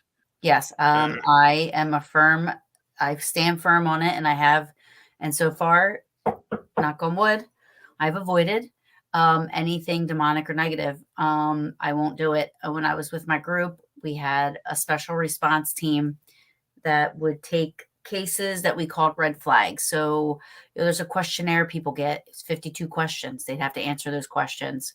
And based on those questions, we decided, who went out to take care of this. Would it be, I like Casper. That's what I call it, for lack of a better description. I'm all for Caspers. I don't like anything in that realm. I stay away from it. Yes, doing this, I am open to it, but, I feel like I do, and I don't do use protection very much, but, the negative stuff really isn't out there as much as the TV shows leave everybody to believe,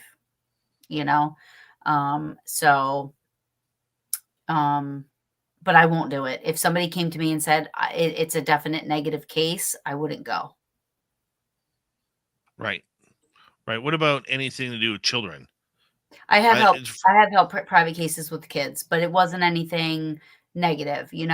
I stay in my lane, and I know what I can do and what I can't do, what I'm capable of and what I'm not capable of. And if I don't have the proper tools, education, and knowledge to help somebody going through something like that, I have people that I refer out to, or call in, if you will, to take care of that, especially when it's children.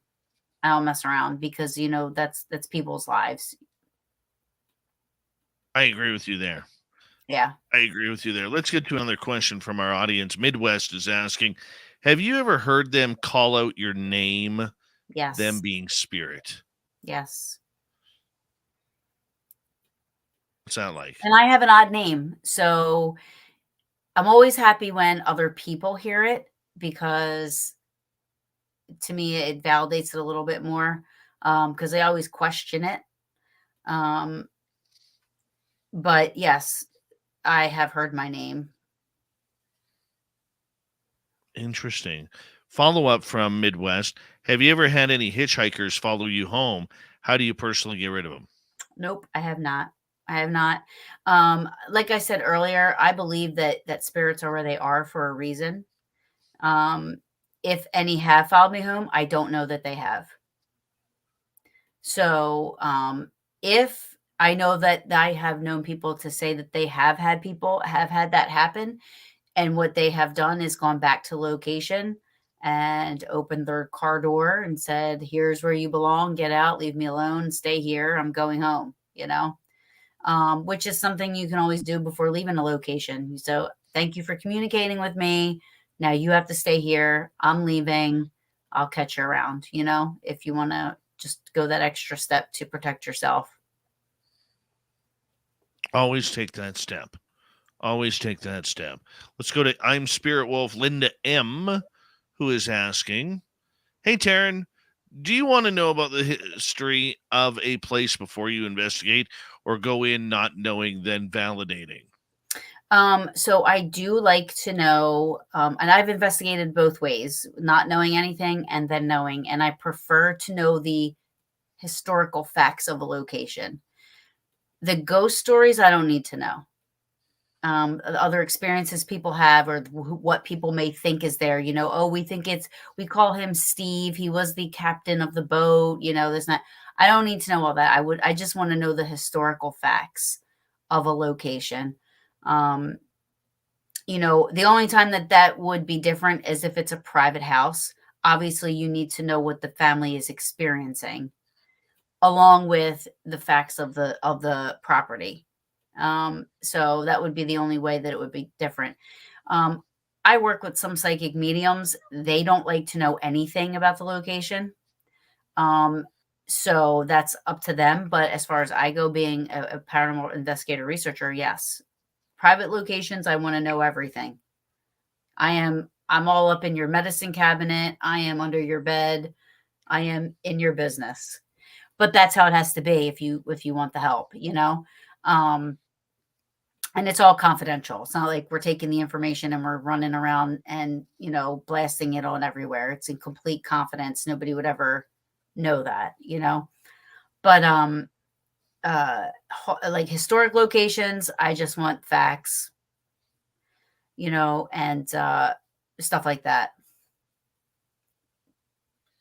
It is all about the facts. It is all about trying to create a presentation so you understand what is going on.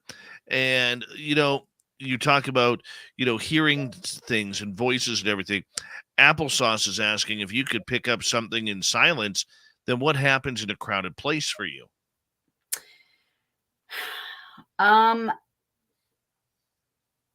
It's when I'm in a crowded place, I have not heard anything. I tend to maybe have seen shadows. And one time I saw a World War II soldier for 3 seconds. Wow. Yeah, that was crazy because it stopped me in the middle of a road because I looked up and I saw him. Like I even saw, I saw the helmet, saw the strap, I saw the gun up here this way, and he was on a mission. And I saw him, and as soon as I saw him, he was gone. So I guess when my auditory canal is blocked, my visionary gets maybe a little bit stronger. Because like I said earlier, I barely ever see anything. You know what I mean? So it's once in a while I actually do see stuff, but it's rare. I've never seen I guess that would be a full-bodied apparition, I guess, but never seen anything really up close, facing me, looking at me. To me, that might have been something residual because it looked like he was like on a mission, like walking. He was almost like in formation, marching, but nothing ever really intelligent. I'm going to ask you this. What scares you? What scares me? Well, not a fan of dolls. I didn't own a Barbie even. So I'm not a fan of dolls, but I think what scares me most is ever coming up against anything that I'm not prepared, like as far as like negative or demonic or anything like that, like, and not being prepared for that. But have you ever been put in that situation? No. Mm-mm. No. That's a good thing.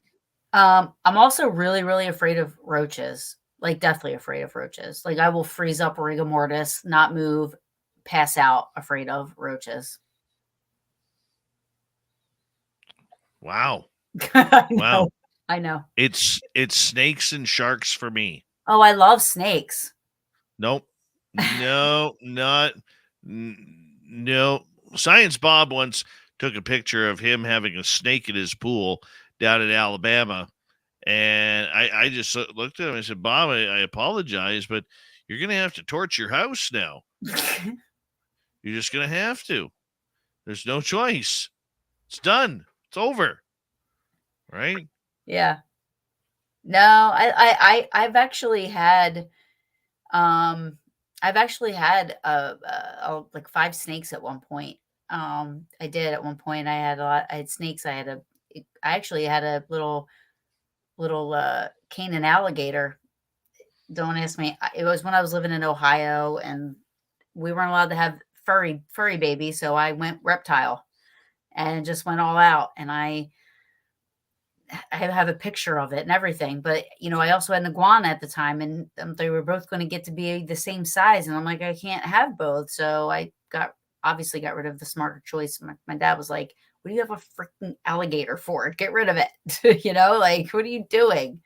I didn't know you could have an alligator for a pet. I didn't know you could have one either. I don't know. I was 18 and I went down to the pet store. He had this cool thing and I was like, that's cool, not knowing any better at the time. But I brought it back because I was, you can't, I'm like, what the heck? Yeah, no kidding. No kidding. Let's see if we have any more questions from the audience. Yeah, we do. We asked you that one.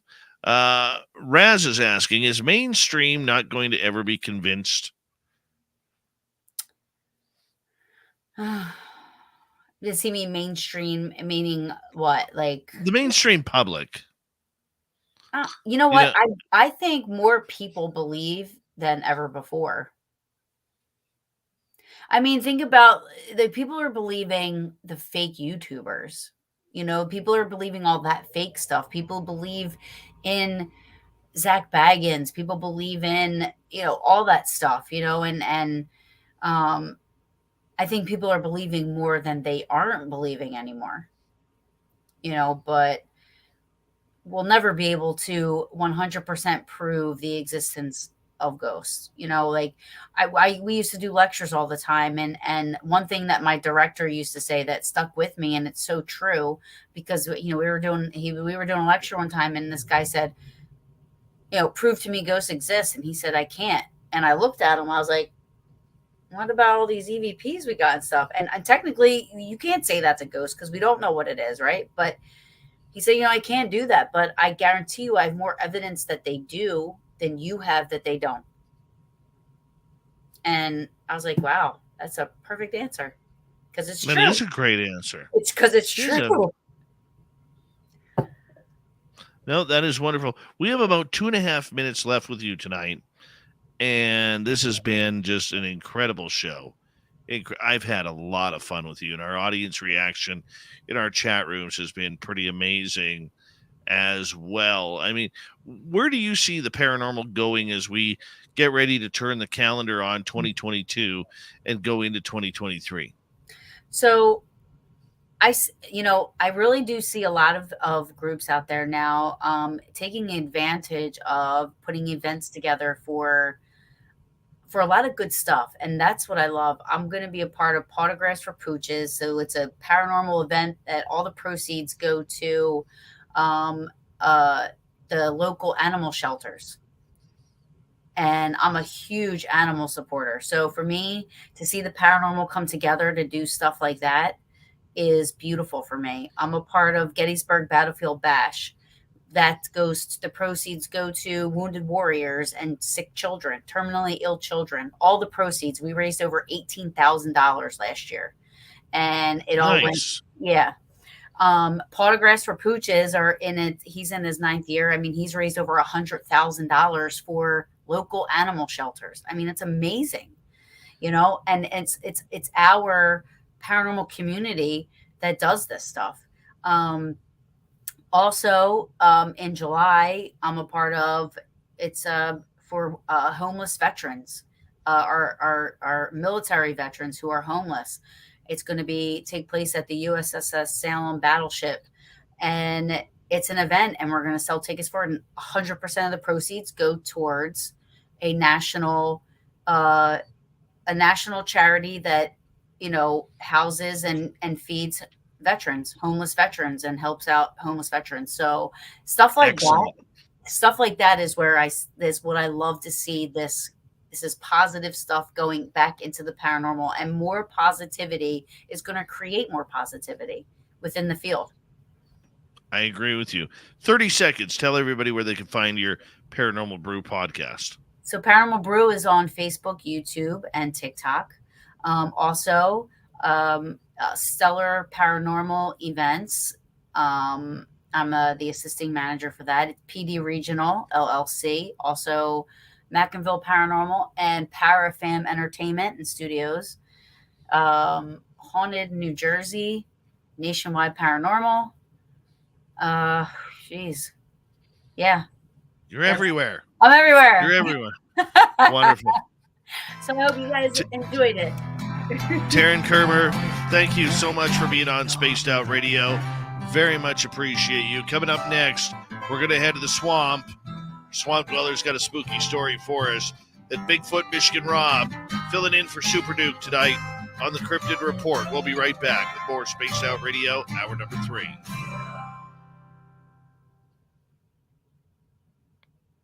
Good job, buddy. Good job. Thank you. Did you have fun? I did. I had a lot of fun. I know I tend to just keep like going, like I keep talking, and then it's like I feel like I'm not making sense anymore when I'm answering questions. So I hope I did answer everybody's questions okay. If not, anybody's feel free, they can message me and I can follow up with anything for sure. All right, we could do that. Definitely. I did see somebody say something about parapsychology, and yes, it is a total thing. And I had 2 very good parapsychologists on, Lloyd Auerbach and Elliot Van Dusen. You guys can check them out on Facebook and all that stuff. They are fantastic parapsychologists in the field. Wonderful. Appreciate that. I'm going to let you go because I got to go check on my boy. All right. But thank you so much for staying up late for us. You're a real gem, and let's do this again soon. Absolutely. Thank you so much for having me. Thank you, everybody out there. Love you all. Thank you. Take care. Good night. Good night. All right, that's Taryn Kerper. How awesome is she? Seriously, how awesome is she? That was so much fun.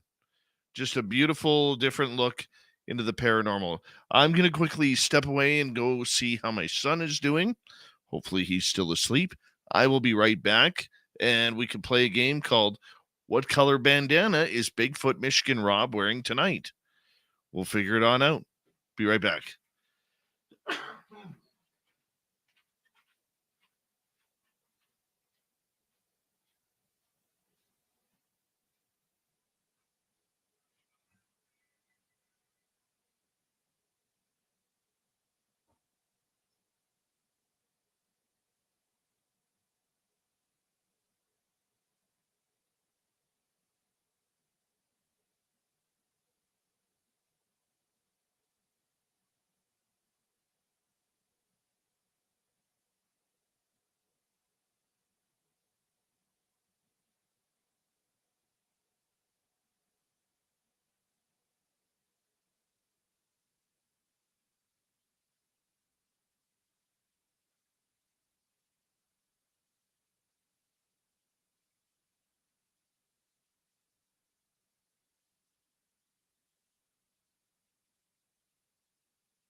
All right, we are back. Let's see. Good morning, sweet Tony D in the UK. How you doing, buddy? Good to see you.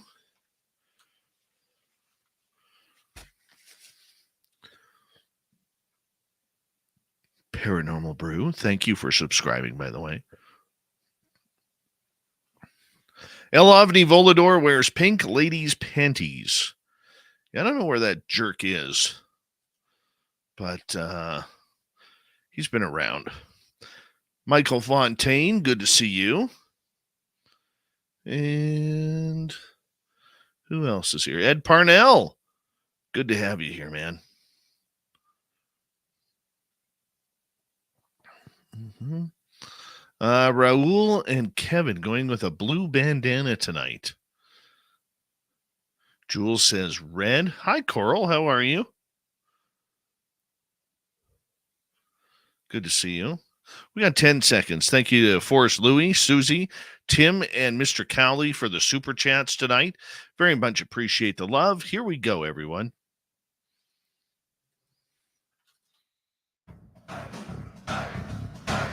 Would you like to connect with us? Head to spacedoutradio.com for all your latest show info. Now, back to Dave Scott and SOR. Here we go with the third and final hour of Spaced Out Radio tonight. Good to have you with us. My name is Dave Scott. Very much appreciate earning your listening ears wherever you are on this beautiful planet we call Earth. Hello to everyone listening in on our terrestrial affiliates around North America, digitally on Odyssey Radio, TalkStream Live, and KPNL. All of our archives are free. How about you join us at youtube.com/Spaced Out Radio. Just do me the favor, hit that subscribe button. We got 30 days. 30 days. We're at 19,588 subscribers heading into tonight's show. I'd love to hit 20,000 before the end of the year. Could you help me out with that? I'd greatly appreciate it if you wouldn't mind. I really, really would. All right, let's continue on here. The Desert Clam has set the password for tonight in the SOR Space Travelers Club. Xenomorphic. Xenomorphic is your password. Use it wisely, space travelers, as the clam sets the password each and every night right here on Spaced Out Radio.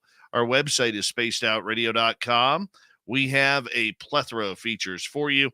Rock out to Bumblefoot, read Shirky Poo's Newswire, check out our swag as well. Follow us on Twitter at Spaced Out Radio, Instagram at Spaced Out Radio Show, and on TikTok at Spaced Out Radio. It is time once again where we head to the swamp. Kicking off hour number 3, the Swamp Dweller is back with another spooky story. Hi, Spaced Out Radio listeners. This is Swamp Dweller. It's time for your nightly dose of spookiness on the show. If you have an interesting encounter or a spooky story that you would like to share, be sure to submit them in at swampdweller.net. You can also find our YouTube channel at youtube.com/swampdwellerreads. Now, let's chill out, relax, and together, let's enter the swamp. This case also involves a missing hunter, and like Robert Winters, David Lee Peltier has never been found. On November 3rd, 2018, Lee Peltier and his 3 friends decided to take a brief but familiar hunting trip through Namaji State Forest in Hinckley, Minnesota. All 4 men were experienced outdoorsmen. They weren't dressed for nasty weather, though, as this particular hunt was meant to be a quick expedition for lunch. Lee headed towards a nearby pond with John Warner, who was a part owner of the cabin they were using. According to Peltier's daughter, John and Lee separated intentionally with plans to meet up again. John made his way to higher ground atop the bluff while Lee walked along the pond's edge to flush out any deer. The hope was to send them straight into John's awaiting sights, but things didn't go according to plan. Peltier never showed up for lunch that Saturday, but his friends assumed he was trailing a deer. They really didn't think much of it at first, but soon an hour turned into a couple of hours, then dusk, and shortly thereafter it was dark. Lee's friends were officially starting to worry. With no cell service to be found, the men built a huge bonfire outside the cabin and listened for gunshots. If a hunter is in distress, they'll shoot 3 shots into the air, so they were waiting to hear anything like that, which they did not. They stayed up all night waiting for him. Megan DeCourcy, one of Lee's daughters, explained in an interview shortly after he went missing. The unkind change in weather hindered the search for their friend. The rain turned to snow and the temperature had dropped below 20 degrees. With the elements working against them, it was eventually decided to continue their search on foot in the morning. At dawn, the 3 men went out to continue their search for Lee. Then they headed down toward town, over a half-hour drive away, to call 911. That call came into dispatch at 11:24 a.m., and within less than an hour, a real search was underway for Lee Peltier. The initial search included 5 officers from the Pine County Sheriff's Office and the Minnesota Department of Natural Resources, who searched on foot and by ATV until nightfall. The next morning, friends and family from the metro area came to help search. The area that the hunters were in encircles nearly 93,000 acres in Pine and Carlton counties. Search crews and investigators reported the wet and treacherous terrain, such as swamps, bogs, dense tree lines, which all made the search incredibly difficult. "You have to see it to believe it. It's just one giant bog," Lee's son David said of the search area. "There's some high ground in there, but not very much. It's so thick, it's easy to get turned around. We had a group of 12 of us in a search party, and we thought we were walking west, and then we stopped and looked at the compass, and we were going southeast." He continued, "They typically find lost people within a half-mile of their last known location, but I think it's a lot further away than they think. He was physically fit, and I think he covered a lot of ground." David believes his father, who visited the same cabin the previous winter, became hypothermic due to the conditions he faced, combined with the lack of protective gear he was last seen wearing. According to Lee's daughters, their father didn't have a backpack, water, or even a lighter on them. They, along with the others, speculated he could have possibly fallen into the pond he was circling, or he could have gotten turned around subsequently getting lost. In an interview towards the end of the search, the family said every time they walked out of that forest, they felt like they were leaving Lee behind. They continue to search the area and ask locals to help keep their eyes open. They know he's still out there. When investigators received cell phone records from AT&T, they showed that Lee made 3 phone calls at 1:40 p.m. on November 3rd, one to each of his 3 fellow hunters. According to Lee's daughter, his phone hadn't died until 5:30 the next morning. She recounts that if he had somehow fallen or gone into the water on Saturday, his phone could have died long before Sunday morning. "It's so hard and confusing because you think one thing makes sense and then it doesn't," she said. He's been hunting all his life. He grew up on a farm, he loved the outdoors, he would have known to fire his gun. If he were going to take cover, if he found a cave or something, he would have put a clue outside, left some sign. There has never been any recovered evidence relating to this case. No leads since the initial investigation in 2018. No DNA has ever surfaced in or around the area where he went missing. Unfortunately, as it stands today, nobody knows for sure what happened to Lee Peltier. Oh, scary, scary stories. These missing people. Wow. Thank you, Swamp Dweller, for another spooky story. The Swamp Dweller kicks off this show in the 3rd hour each and every Monday through Friday night. We love it when the Swamp Dweller is here. If you want to hear more of his stories, you can for free. Just go to youtube.com/Swamp Dweller Reads, and Swamp Dweller will be a guest here next month on this show to tell us some more spooky stories. I love him. I love the guy. All right. Speaking of spooky, let's go to the Cryptid Report. We got Bigfoot Rob filling in for Super Duke tonight.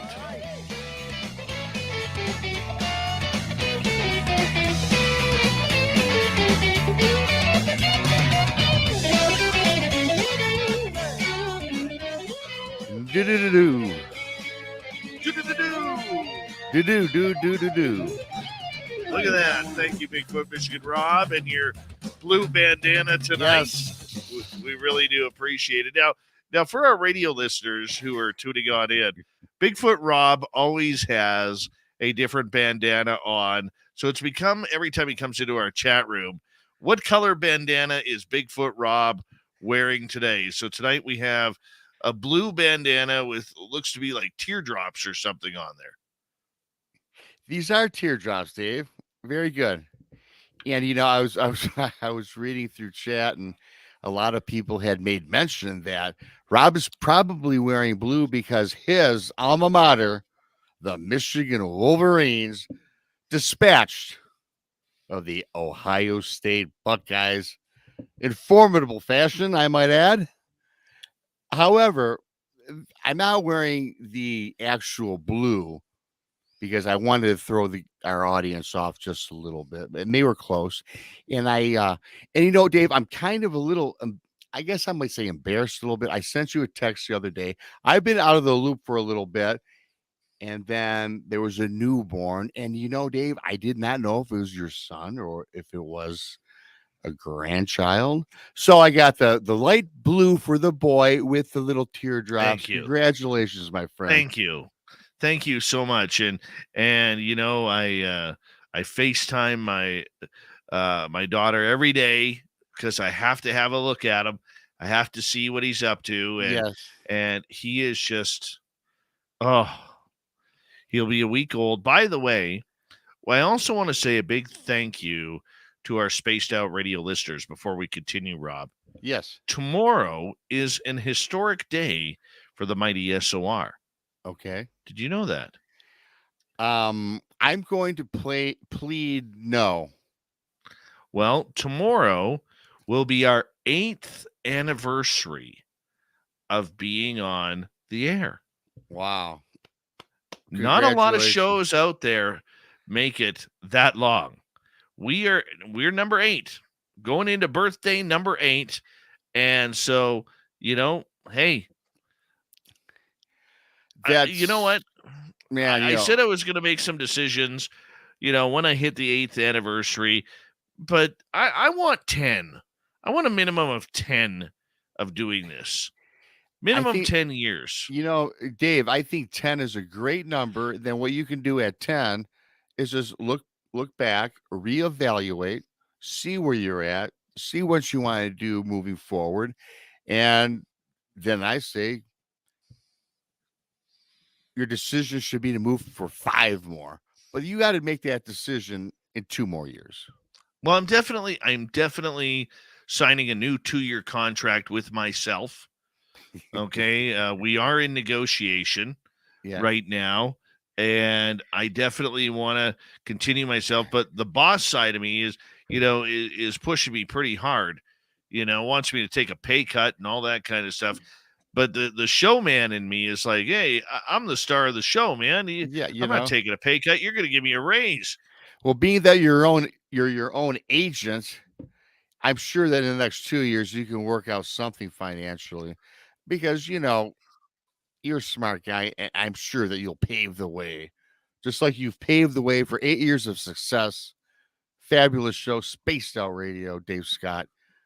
I love you. I love the show. I found you 3 years ago, perhaps, and fell in love with the show the minute that I happened on it. In fact, it was Spreaker Radio. You weren't even on YouTube, but I found this guy on Spreaker, and it was about cryptids and ufology and such. And this is right when I had my encounter too, because I was looking for an avenue. I was looking for things, and I was an Art Bell fan prior to even having an encounter. But then I found Spaced Out Radio, Dave Scott, the Golden Voice, and dude, I have not. If I miss a show live, I certainly listen to it on replay, because you have the best show on radio, and I love it, and I commend you for that, my friend.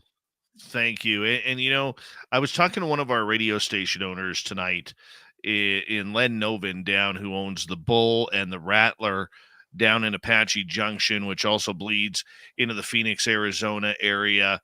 And, Len is like, Dave, I love your show. We love having it here on our 2 stations. We are pushing it, and our audience is responding. And you know what? I said to Len, Len, if your audience is that strong, I said, we should do something in 2023. We should do something, where I come down there and maybe bring a few guests with me, and we have a good time with the Rattler and the Bulls audience, and kind of hang out and go for it from there. And he's like, man, let's do it. But I was talking to another one of our radio stations, and Jody Pennu from Saga 960, and her program director Praveen. This is the impact of this show. I just want you to know this. When we started on that station, they were averaging around 150 listeners a night for their nighttime programming. Yes. Since our first week on Saga 960, and we're going on almost 3 years there now. Okay. Our audience has grown 1,400%. That is just incredible. It's hats off. Again, 1,400%. That's, those numbers are like not even fathomable.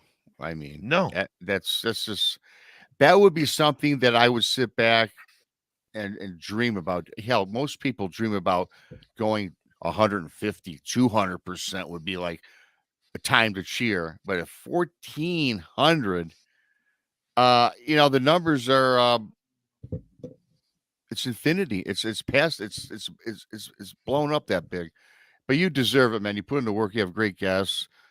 You always ask great questions. You have a great audience terrestrially, and now with the YouTube that you started, I think a couple of years back, I guess. And man, you've just grown. I'm proud to be a member of coming on here and being friends. And I love everybody in chat, and just a fantastic show, man. I love it.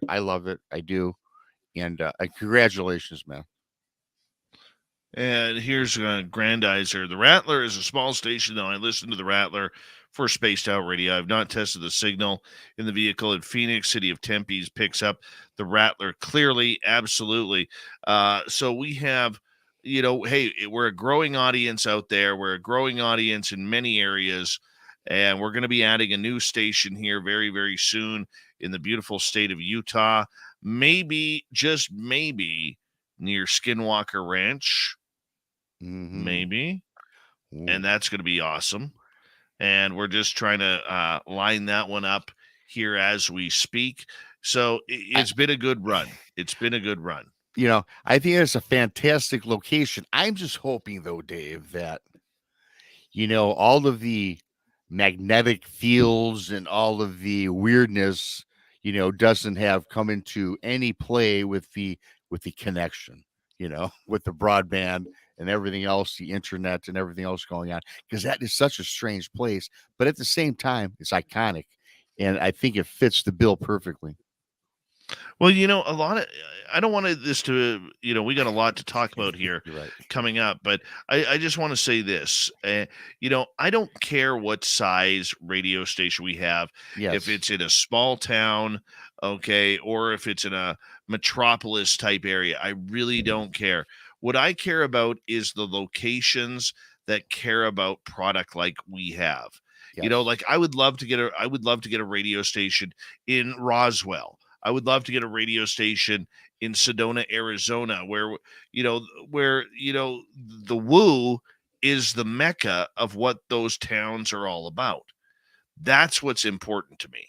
That's what we're going for, and that's what I've instructed my team to look at for, as well as we continue to move forward. So it is kind of cool. I would love to add more Canadian stations, being a Canadian myself.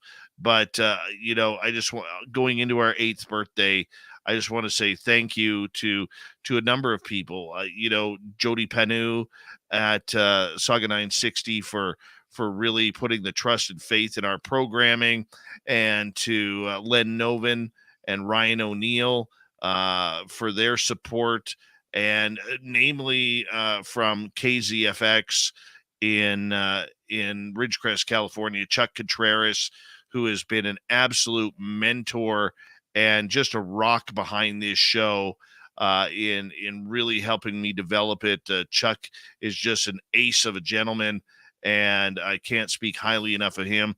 Our listeners in Bellingham, our listeners in Washington, and our listeners in New Orleans, we really appreciate everything that you guys do, and to all our listeners too for helping share the show and helping us grow.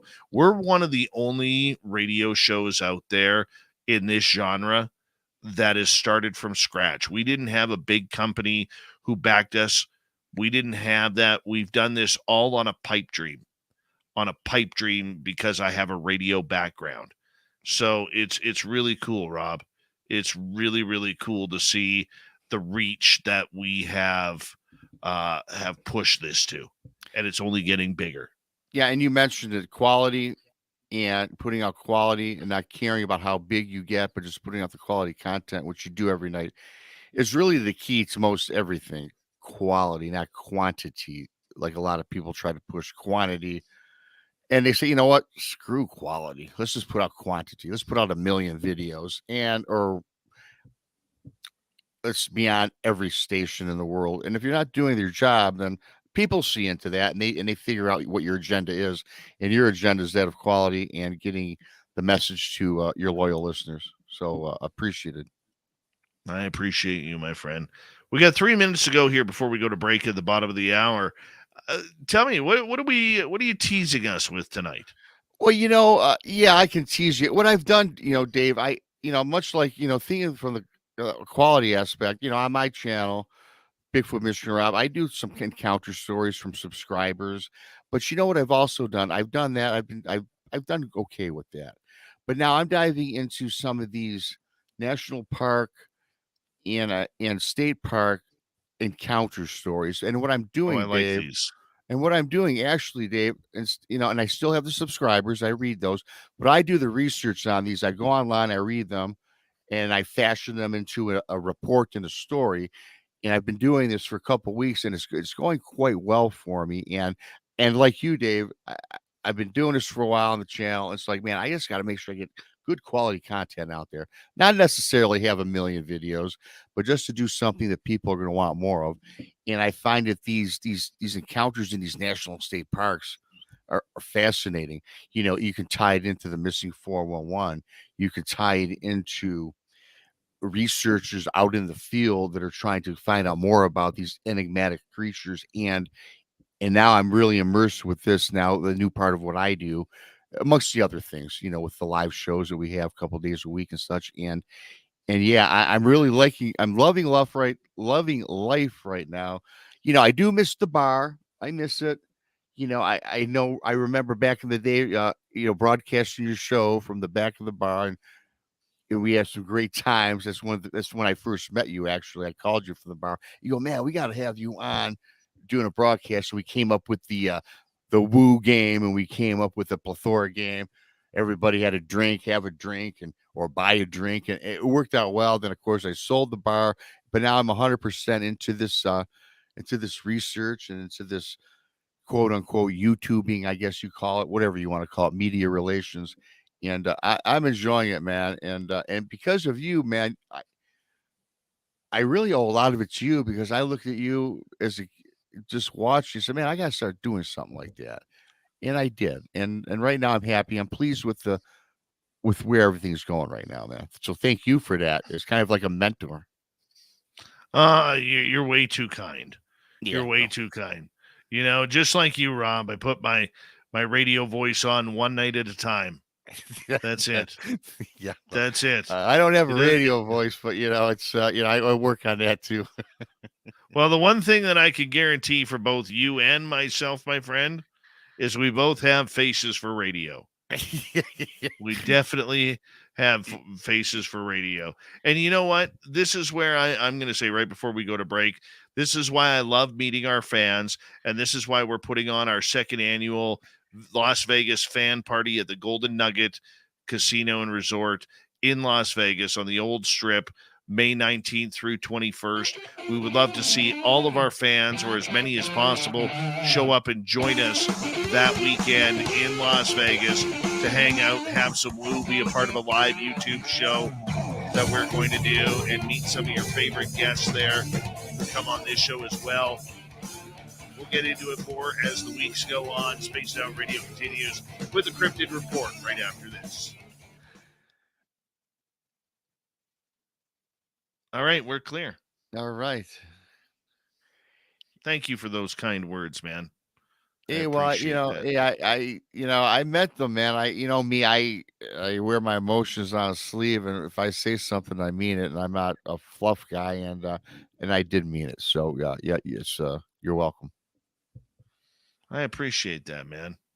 It's been a long, hard, arduous road, but would I change it? No, I'm glad I did it. I just wish that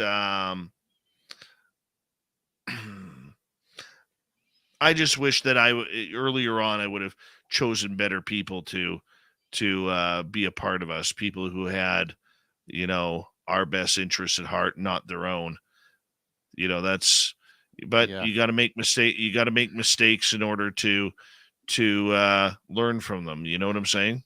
Yeah, making mistakes isn't really a bad thing because, as you said, I couldn't say any better myself. You learn from our mistakes. Hell, you learn from mistakes in life. It don't even have to be in business or running a radio station. It could be in anything. You got to fall before you can.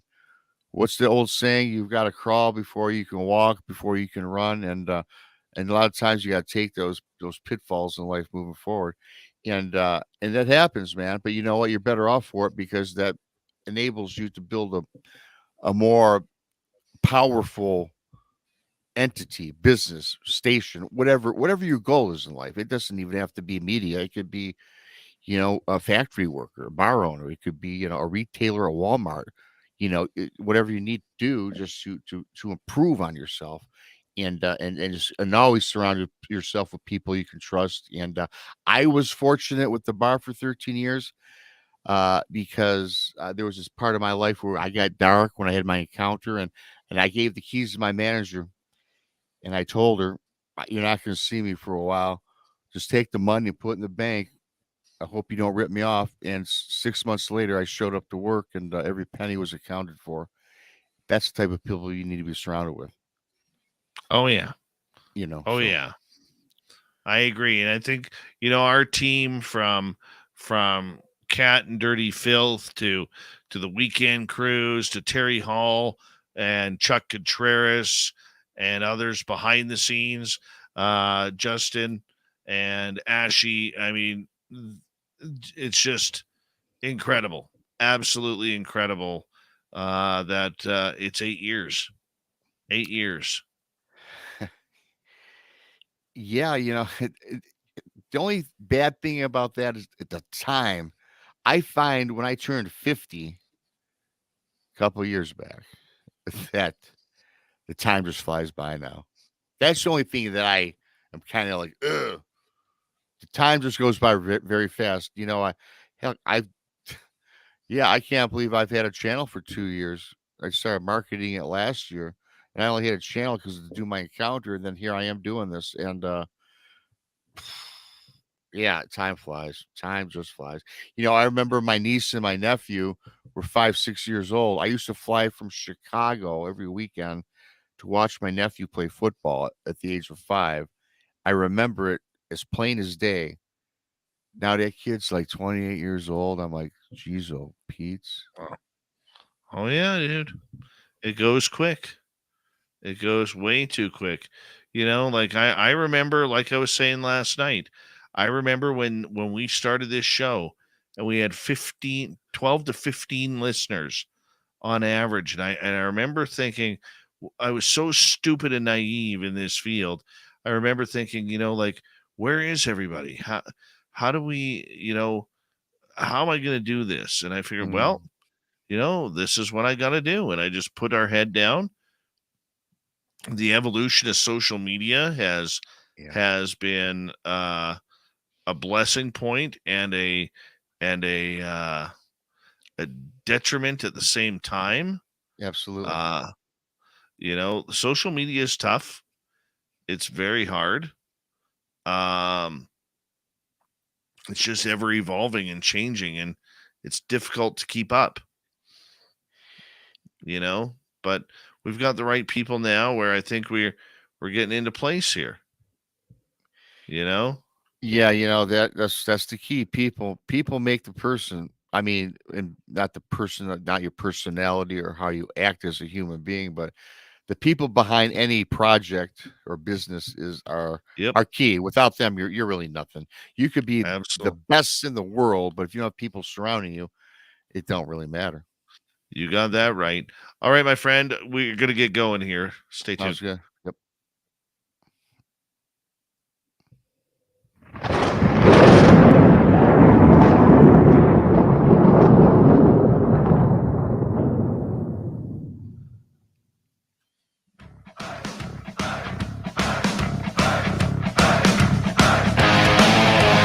We rounded third. We're heading for home tonight on Spaced Out Radio. Good to have you with us. My name is Dave Scott. Thank you so much for tuning us in. Want to remind you that if you missed most of this show or others, check out our free archives at youtube.com/Spaced Out Radio. Do old Davey the favor, hit that subscribe button. Our website is spacedoutradio.com. We have a plethora of features for you. Rock out to Bumblefoot, read Shirky Poo's Newswire. Check out our swag as well. Follow us on Twitter at Spaced Out Radio, Instagram at Spaced Out Radio Show, and on TikTok at Spaced Out Radio.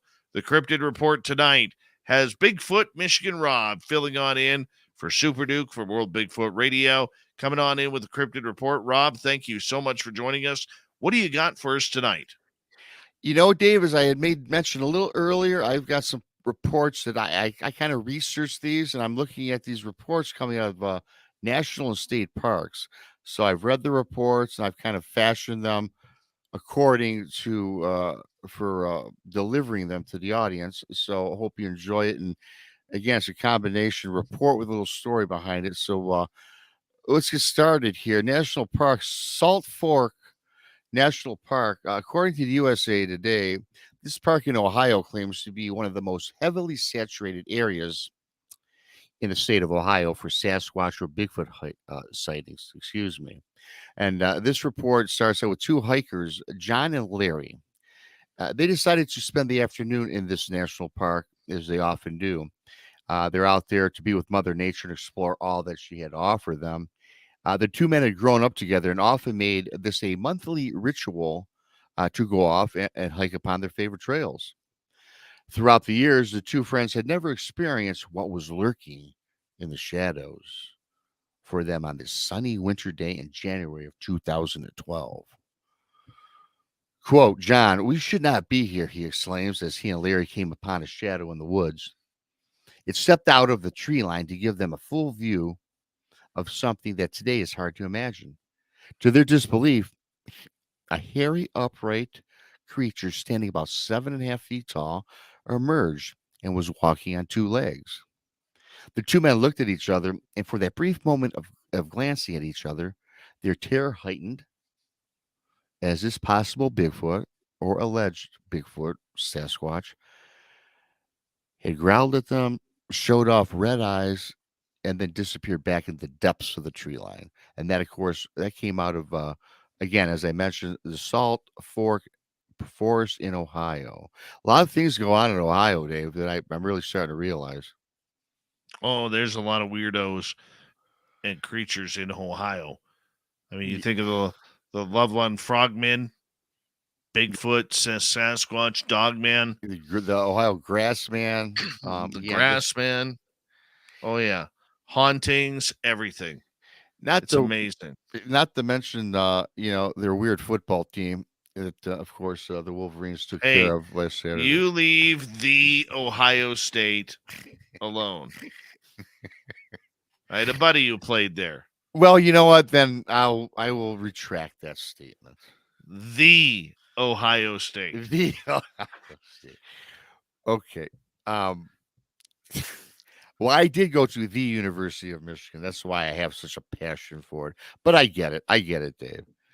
And I got another one here I can bring up. I don't know what the time is. Oh, we got lots of time. Okay, we got This is from the New River Gorge National Park. And this encounter was reported by Billy Humphrey and wife Sheena out of Denise County, West Virginia. Less than a mile from this newer American National State Park, this report slash encounter takes place in October of 2019. Billy Humphrey has stated time and time again, Dave, that Bigfoot does not exist. You'd have to course. be crazy to think otherwise. More or less his words that Mr. Humphrey stated during an interview with the local newspaper from the hometown of Denise. Humphrey, former U.S. Marine, avid hunter, and coal miner from his hometown, keeps going over and over what he encountered during preparation of his hunting blind a mile or so away from his home. In setting up his deer stand roughly 9 feet off the ground, Billy had spread an assortment of food several feet away from the blind in the hopes of drawing some deer into view. I got to say, Dave, I don't like a hunter that has to bait his prey to come in. Just go out, be natural, and go look for it. Don't spread food out. That's just my 2 I cents. agree with you. That's my 2 I cents. agree. I agree. Well, upon returning several hours later to his blind, he had noticed that all the food had been gone, eaten. Frustrated at this finding, Billy once again scattered more food in the hunting area. Surely there are rodents ranging from squirrels, possums, raccoons, deer, what have you, in the area, but to gobble up this bait so fast seemed highly irregular to him, as he does this all the time. This time, Billy spent the second night in his stand to investigate who these culprits were. That night, an eerie feeling, an unsettling feeling overcame Mr. Humphrey, so much that he sent a text message to his wife, Sheena. Then suddenly, out of the darkness, something approached him directly in the back of his blind, and what he imagined was a heavy footfall. Billy now was about 9 feet up in his tree stand, and he had attached a light on top of the stand. Now the movement moves from the back of him and passed directly in front of the stand, which casts a large shadow in front of him, cast from the light. Billy had thought this more than likely was a bear. The next morning, Billy had described the night's event and asked Sheena to join him after she got off work. Sheena agreed, and approximately 4 p.m., they left for the hunting site. After reaching the location, the couple waited until nighttime to be on high alert and look out for these culprits. After 15 minutes past sunset, Sheena exclaimed to Billy, "There he is." There is who? Billy, what a dummy. This guy, I don't even like this guy. Billy retorted, "Who?" She says, "Bigfoot," she replies. Billy reached for his cell phone and claimed he snapped off a picture of what appeared to be a Sasquatch. The Bigfoot turned towards the couple, moaned, and disappeared into the darkness of the forest. Billy Humphrey did not go back to this location for over a month, still disheveled from this experience. And when he did find his tree blind after going back later, again 9 feet up in the air, it was torn down, tattered, and spread all over the ground beneath where the stand was perched.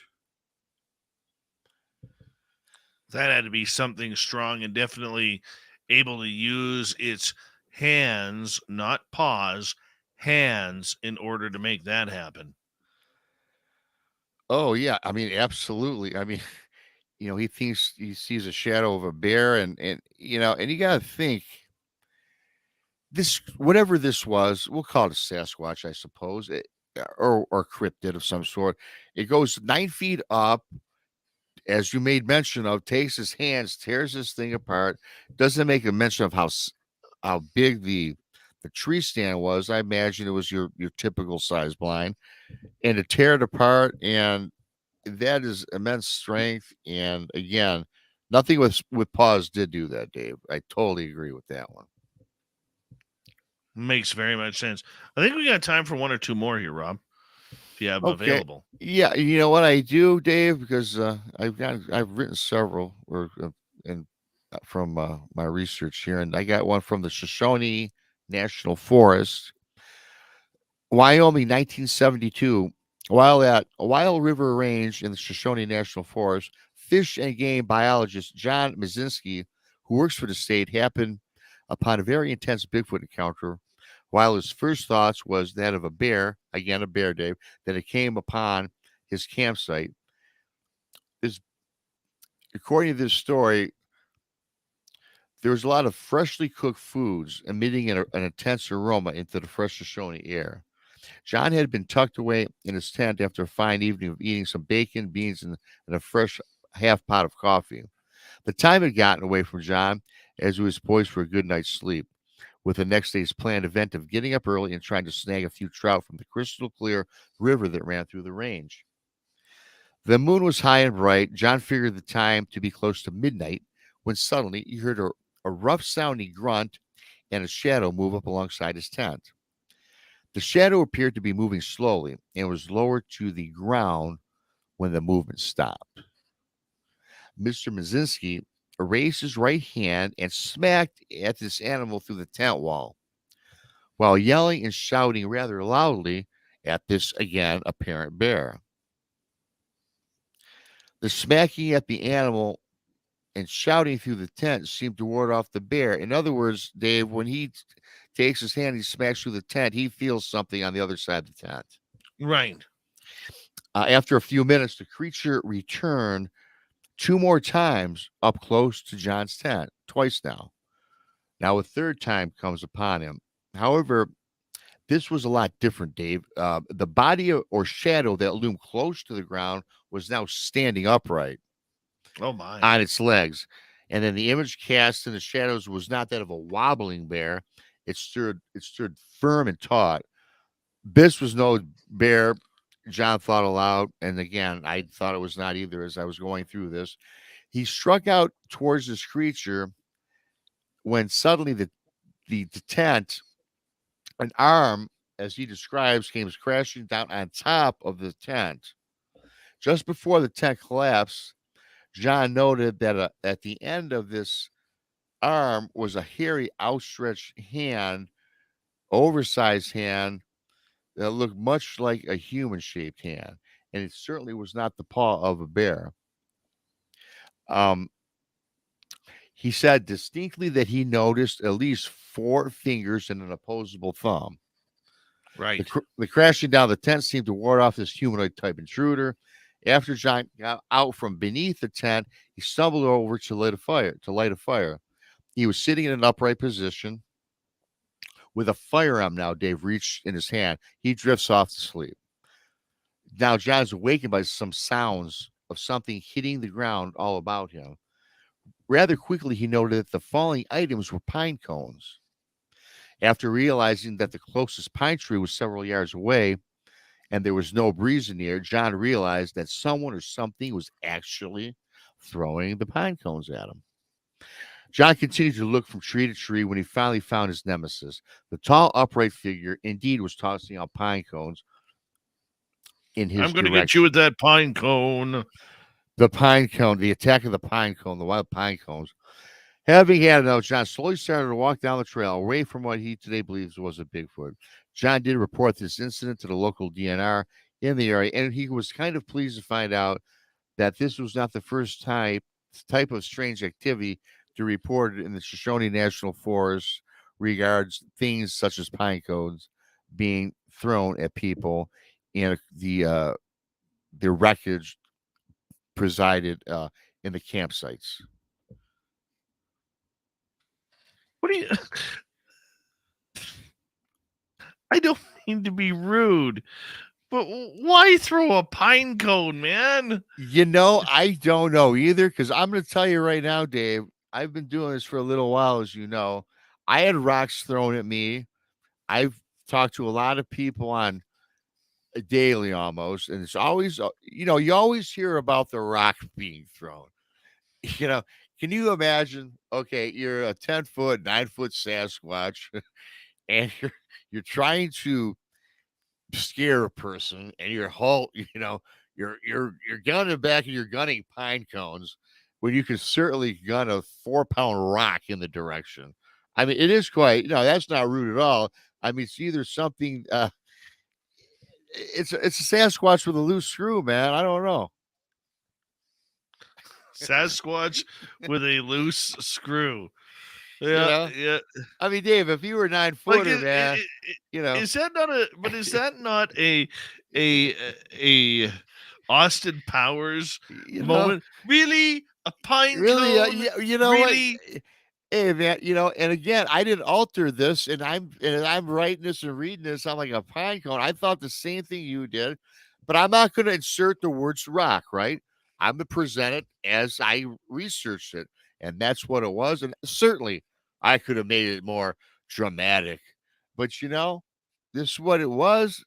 That's how I interpreted it, and they said pine cone, and that's what we got. We got pine cones being tossed into a camp. Oh my goodness. So yeah, but but I agree 100%, man.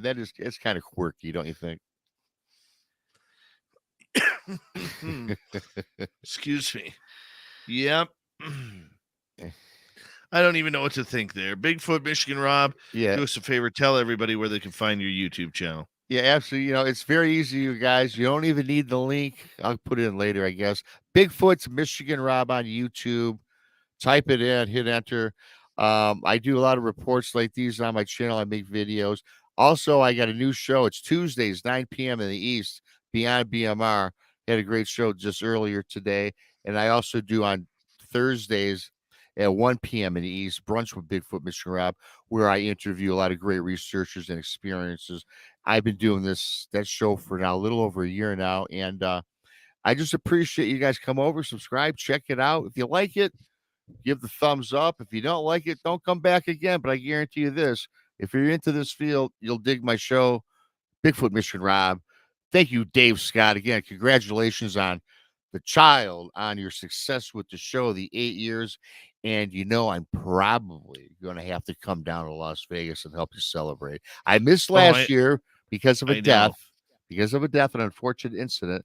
I was bummed out, but you know what? Moving forward, buddy, I got to give you a big old hug, man.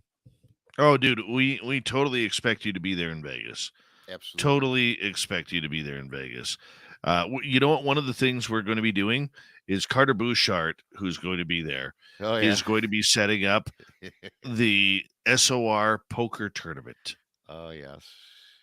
I'm playing in that because I want your money and I want Bouchard's money.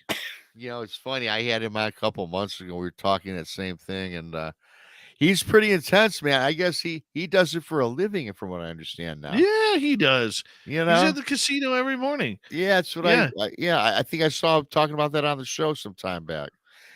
Yeah, and he's a cool guy. Stick around for the after show, Rob. We're going to get to Shirky Poo's news. All right. Right now. What time is it? It's time for Shirky Poo's news. Yes. Hey, if you're in a Monopoly, you know how serious and heated a game could get. Well, a man in Tulsa, Oklahoma took it a step further, arrested after allegedly firing a gun at family members because of a Monopoly game on Saturday. John Ronald Dwayne Armstrong was arrested, and police said what started with a table and the game's board being flipped, allegedly escalating to Armstrong's chasing his stepsister and stepfather into the street while pointing a gun at them. Officers with the Tulsa Police Department were called to a home for reports of shots fired. Police said they were told he had been drinking before the incident. Yeah, old alcohol and guns don't mix. Armstrong sustained a cut on his head, which is when he reportedly pulled out the weapon. It escalated quickly. No kidding, it did. From family game night to furniture being turned over and game pieces all over the floor, Officer Danny Bean stated to the media. Well, do you remember that dude a couple of years ago? They called him, when he got arrested, his mugshot, they called him the wide neck. Everybody was like shocked at the size of this guy's neck. Well, Florida man here with the large neck, who went viral in 2018 with his mugshot, treated fans with another pick after he's been arrested again. Charles Wideneck McDowell, Pensacola did not break the internet like he does most of the neck holes of his shirt. Well, he did gain more than 1 million followers on social media after cops released his mugshot to the public. After that arrest, he released rap songs under the name, you got it, Wide Neck. You can't make this up. He teamed up with fellow famously necked online star Daddy Long Neck, a man with, a very long neck. They put out the Next Big Thing in 2020, which has since racked up more than 5.8 million views. According to his newest arrest report, McDowell was charged with aggravated stalking and withholding support after he showed up at a woman's home and also sent her threatening text messages. That doesn't get the job done. Doesn't get it done. How's this one? A Texas woman allegedly let it ride a few too many times. Yeah, she scammed her boyfriend, an online boyfriend, out of a lot of money. How about $1.2 million? Allegedly, that Lorraine Rue stole, according to prosecutor Brent Eaton down in Hancock County. Yep. She went and she blew it all at casinos in Oklahoma more than 300 times over 2 years. Wow. Yeah, 1.2 million. Rue was arrested in Texas earlier this month on account of corrupt business influence and 10 counts of counterfeiting.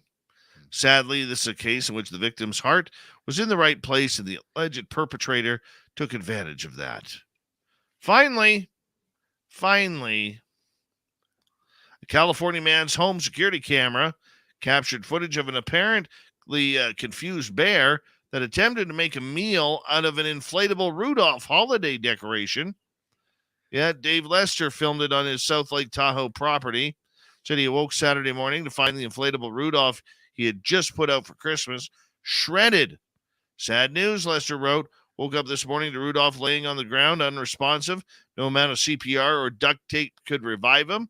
Lester shared security camera footage showing the decoration being mauled by a bear that visited his yard around 5 a.m. You can't blame the animal for that. You just can't. Bigfoot Rob, thank you so much. Thank you to Swamp Dweller and our guest tonight, Taryn Kerper, talking paranormal all night long. We got Mr. Ron Bumblefoot Thal rocking in the background with Little Brother is Watching. Bumblefoot is the official music of Spaced Out Radio. Rocking us in and out of every single show. Get your horns up for the guitar god himself. Special thanks to everybody listening in at work, at home, in your cars, wherever you may be. Thank you to everyone in our chat rooms tonight. Spreaker, YouTube, LGAP, Facebook, Twitch, Space Travelers Club, and on Twitter at hashtag Spaced Out Radio. I know you're out there somewhere. Remember, this show is copyrighted by Spaced Out Radio and SOR Media Ventures Limited.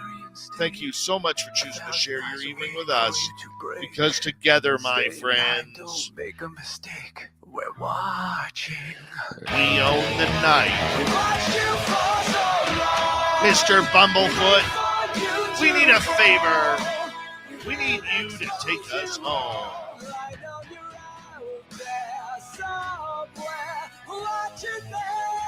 Yes, the Woo Train has docked for the night. But soon, my friends, we shall ride again. Your seats are always available. Your tickets never expire. And if you want to bring a friend, we've got room for them too. Good night.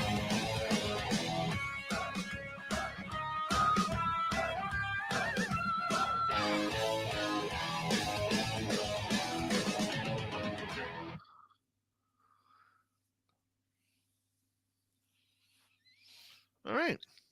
Very nice. Very nice.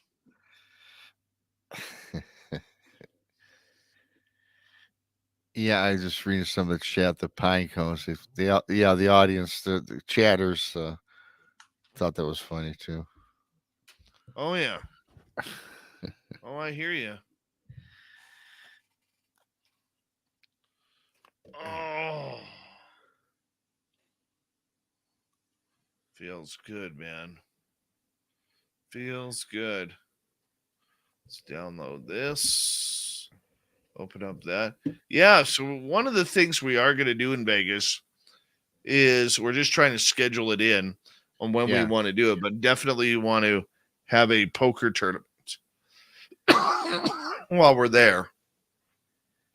Maybe on the Sunday morning or something like that. Yeah, that'd be cool because I know that I'll probably go home Monday. I'm not leaving Sunday. I usually like 40. I don't do the 3. I do usually Friday, Saturday, and Sunday. Yeah, I'll probably try to get there Friday early and leave probably Monday. So yeah, I'm coming in Thursday night and leaving Monday morning. Mm-hmm. Yeah, that's the way I like to do it. Friday, Saturday, and Sunday, you can do your thing, and then get in Thursday, do whatever, and then really for me, the big thing is I hate to. Sunday night's going to be a good night as well, and it's like I don't want to leave like Sunday like at 4 a.m. or Monday at 4 a.m. Oh yeah, that sucks. Yeah, I'd rather sleep until noon on Monday and then go home. That's asinine. Yeah, I can't. Completely asinine. Yeah, so that's what I try to do, anyways. Oh yeah. Because you know what it does? It takes the enjoyment out of it. Mm-hmm. Oh, I know, like. Sorry, buddy. It's all right. I'm tired too, man. I've been busy all day. I don't like looking at my. Well, I don't have a watch now. The phone and say, man, I got Then you got to mess. Your whole Sunday's messed up. It is. Oh yeah. No, but I definitely want to play some poker this year. Oh yeah, that'd be fun. I know Nate Foot. I know Nate Foot and Hallmark are coming down. Mm-hmm. Merle is coming down.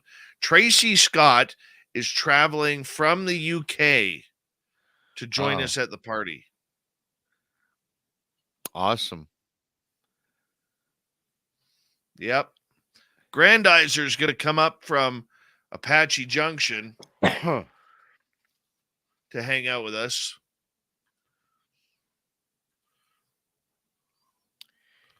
That's pretty cool for people from all over. That's outstanding. Not even just the United States, different countries. That's such a. I know.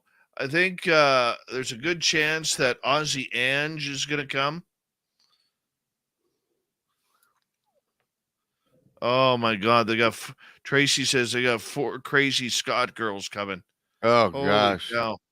Rob, I'm going to tell you right now. You better have your tassels on, if you know what I mean. Oh yeah, right. Yeah, I'll have to bring some for sure. WK ladies, they're crazy. Yeah, you get the tassels pulled off. I'll have to come up. Still cheering for Ricky Hatton to beat Floyd Mayweather.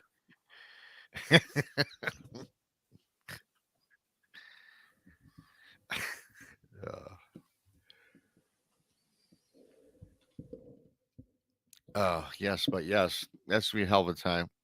Well, how many showed up last year, Dave? About what? 50? We had just under 60, so about like 59, something like that. I want to beat that this year. The Doug Shelby is coming, which means we can officially start the party.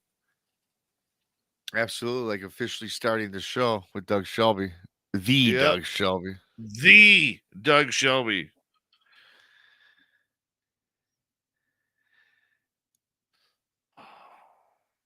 Yeah, it is pretty cool when you meet people that, watch the show and, or you're familiar with on social media.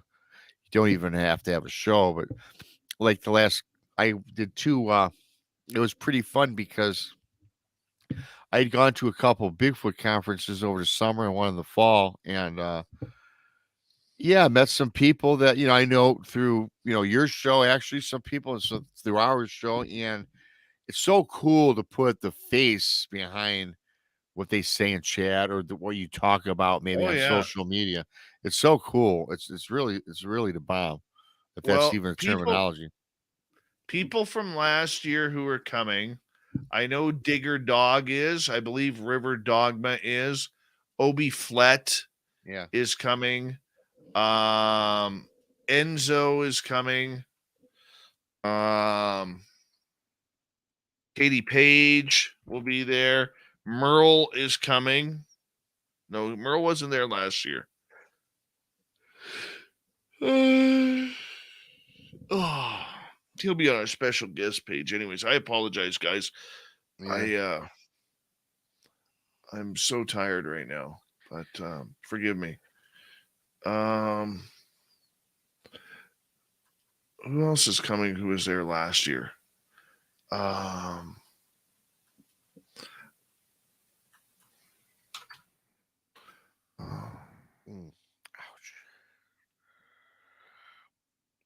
I believe a special guest, because you'll be a special guest.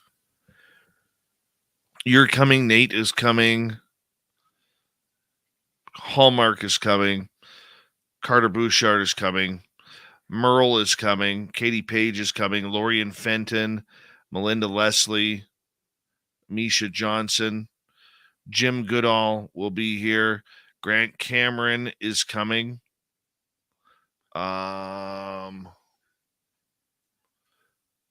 Who else?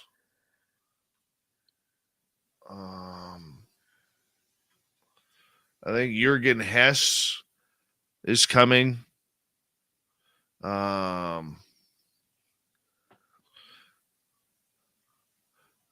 on our homepage, Susie, of our website, spacedoutradio.com. And there is an event page on Facebook for it as well.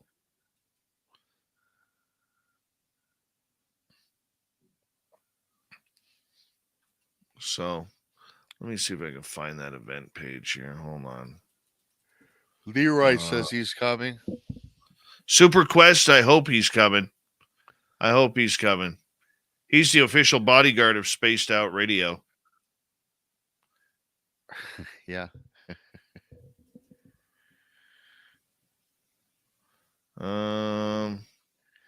Let's see here. How do I get to the smaller event here? We got 33 people confirmed. Brian Bowden is coming. Science Bob is coming.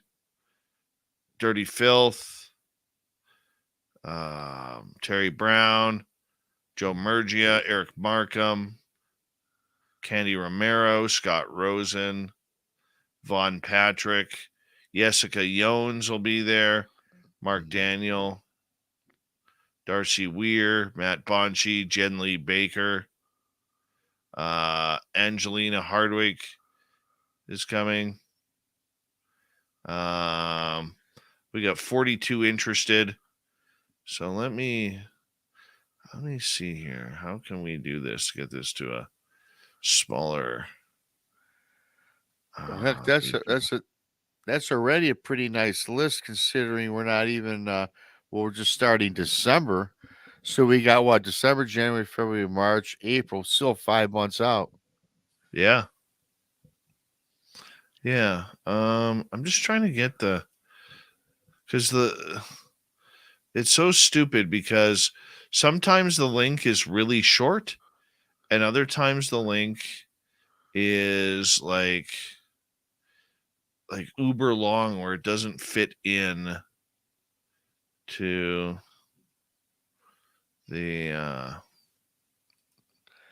You know what? I've noticed that with links, I don't care where you post them. If they have if they're super long, there's like 3 dots after the link and you go to click it, it don't even take you anywhere. You know what I'm talking about or no? Oh, 1 second. I'm just trying to figure out how to get there quickly.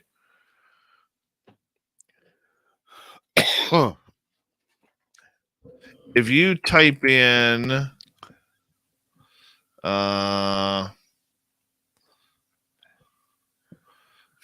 Spaced Out Radio Las Vegas and then events, it will pop up on Facebook. Then you can add your name to that list, sweet Susie P. Cool. Right there. 10:26. So she swore in this one.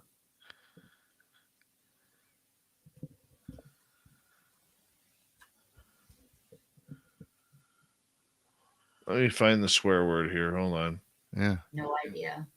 I don't think we'll ever really know what it is. See, I always thought they were dead people.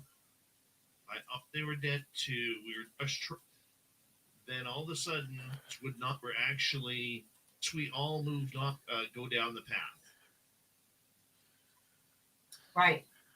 I mean, be a family member if it's in your soldiers that fought there, and then the people. I think they're there because people of people.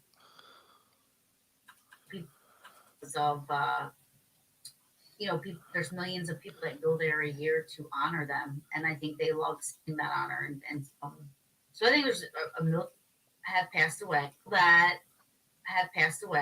that stick around. What time is that? 10:26. And I think they 36. come in, that they're in where they're at. 46, 56, or 16. Whether they're attached to a location, and then that's what connection of people Gauge and almost clear real. But so it's, and I've been on their show. I believe at one point I shared a whole bunch of EVPs I was on. It doesn't go to any radio frequency. It just, and then so whatever you're picking up on there. But again, I still know that constant happening when it's that any other time. Maybe it's a piece of. I can understand that. That's what makes me question it. Quick, if we can communicate, I apologize. Stuff, electronic shit.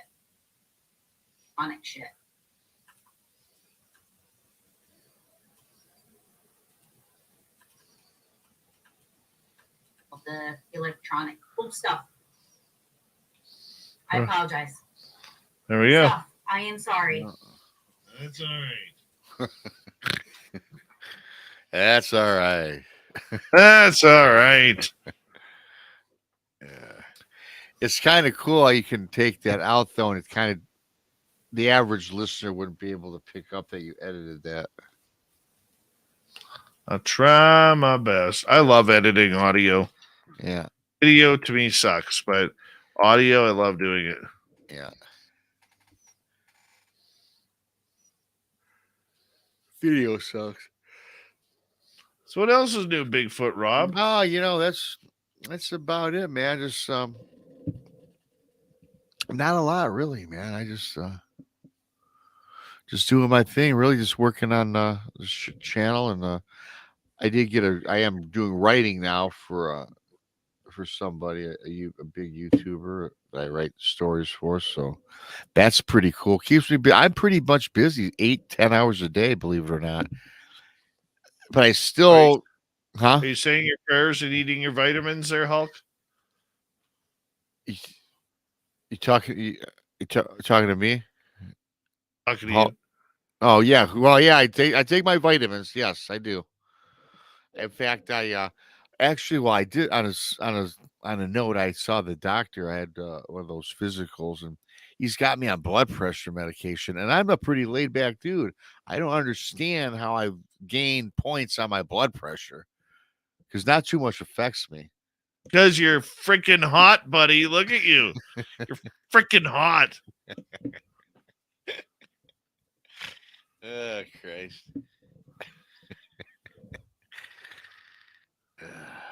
But yeah, so that's, I guess, the only negative going on right now. Go Spartans. You sound like my dad. My dad, he was a Michigan Wolverine fan. Then he sends me to Michigan.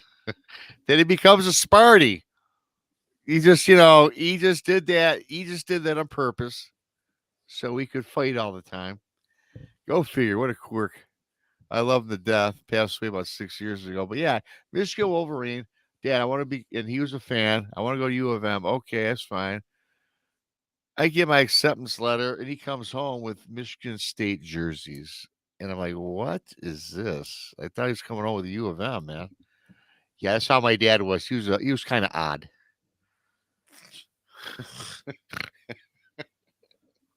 Oh my gosh. You know?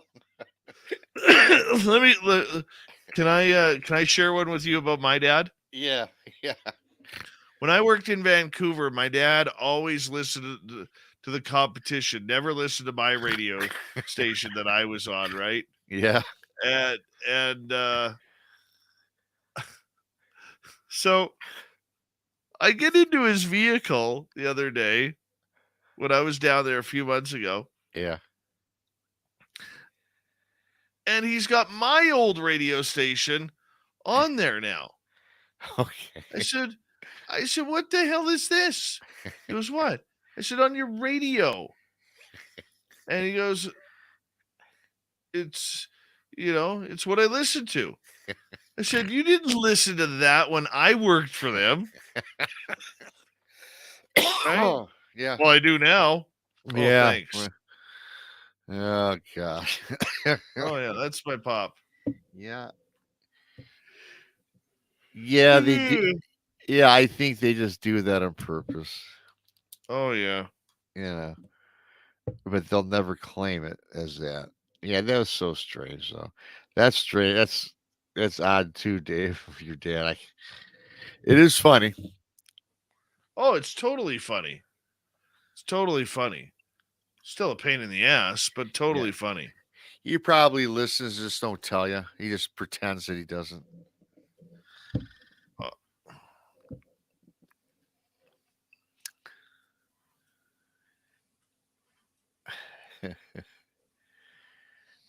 I hear you. I hear you. No, but man, as far as me, my life's kind of nothing too crazy going on, so it's kind of it is what it is, which is fine. It's a big. Stop yawning! Stop yawning! Yeah, I've been yawning all day. I think I was up at 5 a.m. today, and it's 3 a.m. here now, 3:16. But I miss so my life isn't as exciting as it was when I was, had the bar. But I'm kind of that was 7 days a week, 15 hours a day. So I'm still enjoying not putting those sort of hours in. I hear you. Hey, bud, I gotta go take a bathroom break here. I'll be right back. Okay. Yep.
So I hope everybody enjoyed those encounter stories.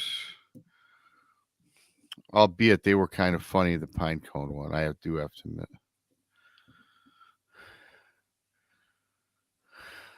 Yeah, Penny, I should do that. Put my head back, snore and drool a bit. I tell you what, Penny, I could fall asleep. I was up since 5 o'clock this morning, and it's 3:19 this morning. So I've been up, almost 24. Wow, 24 hours. I can't believe that. Can't believe I'm still up.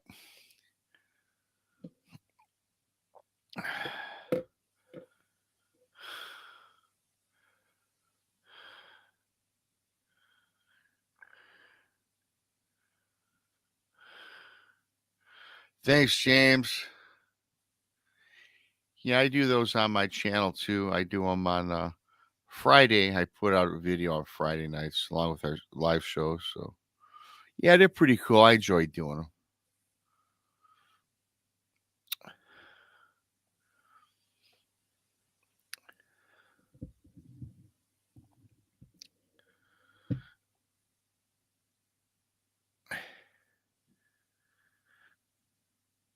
Okay, Tracy.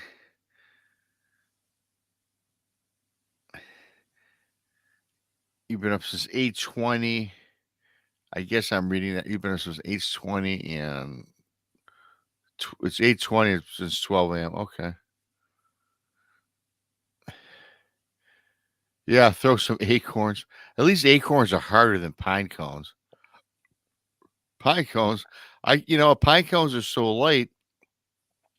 Now that I think about that story, you guys, tossing of the pine cones, they are pretty light. So whatever that was, it was pretty close, eh?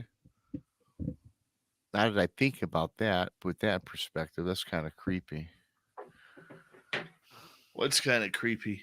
No, I was talking to people in chat. They said maybe the Bigfoot will throw acorns next time. But then I just thought of something. Talking about that wimpy Sasquatch throwing pine cones. Now, if you put this in perspective, I just thought about this, Dave. Pine cones are very light. So that thing, whatever it was pretty close.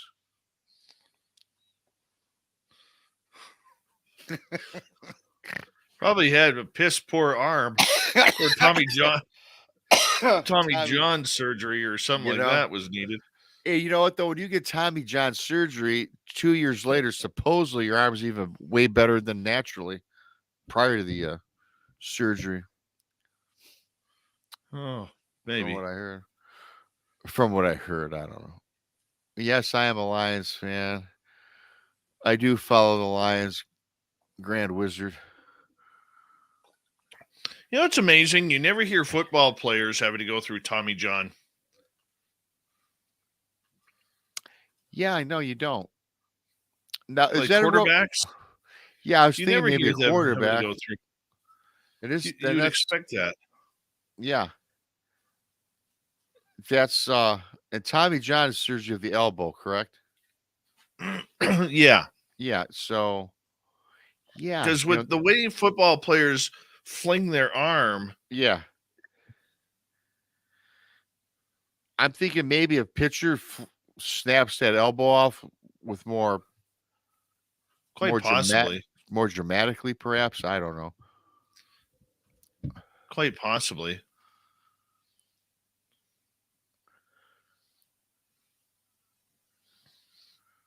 Yeah, James, I love Lake Michigan too. I know I'm not close to Lake Michigan. I'm 3 hours away. I'm on the opposite side by Lake Erie.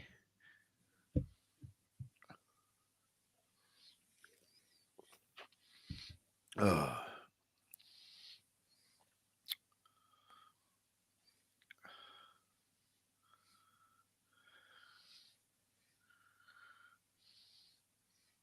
Yes, actually, Grandizer, I have covered the Great Lakes Triangle. In fact, actually, Dave, I wrote this thing. I have to share it with you someday. I did something on the 1994 UFO sightings over Lake Michigan. You remember that story? You probably. Yes. Yeah. that was pretty cool. I got into that. I had to do something for the guy I'm working for, and I wrote something. That was pretty cool. In fact, it's on Netflix. It helped me. I watched it. It's on Netflix. I watched that, and man, that was pretty cool, pretty sweet.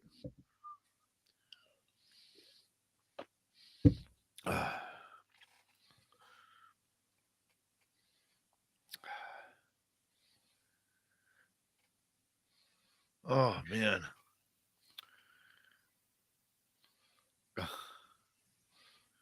I can't believe how wasted I am right now and tired.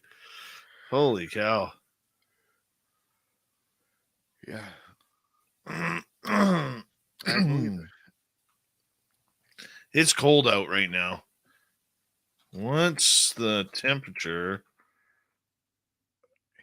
It says it's only -6 Celsius, 22 Fahrenheit. No way, man. That is way colder. Way colder outside. We were in a snowfall warning right now, too. Oh, Holy cow. We're supposed to get snow right through Monday. Mm. And then we get a break on Tuesday and back to snow next Wednesday. I guess the snowfall's coming. Yeah. We where I live, man, this whole summer moving into fall has been like tonight it's raining with a windstorm advisory. And I tell you what, it's been windy for this whole 2022. Nothing but high winds. We never experienced wind here in the summertime. And I swear, Dave, every time I was outside, hanging outside, it was windy as hell. I mean, it's never windy in the summer here. And 2 weeks ago, it was 72 degrees. And then it dropped to 38. We had a tornado. And then it snowed. All within 1 week. 72, tornado, and then snow.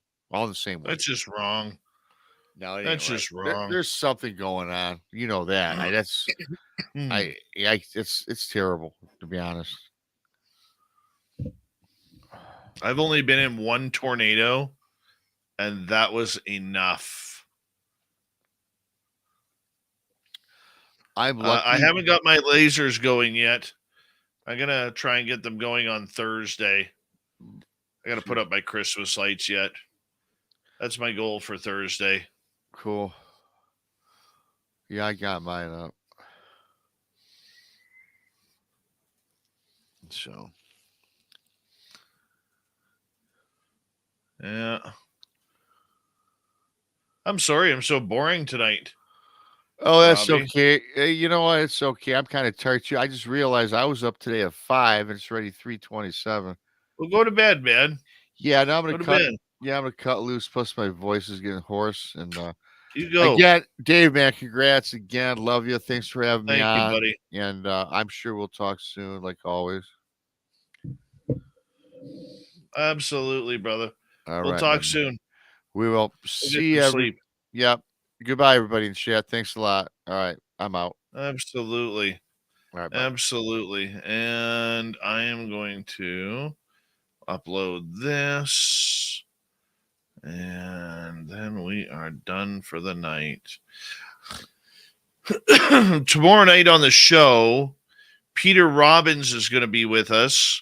We're going to talk UFOs, what's going on in the world, maybe get into what his thoughts are on everything.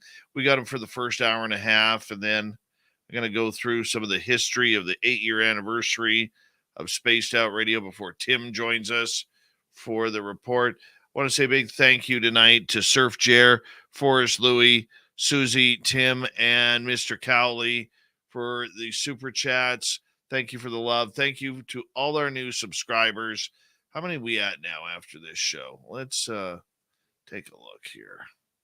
We is at 15,597. 403 away. 403 away.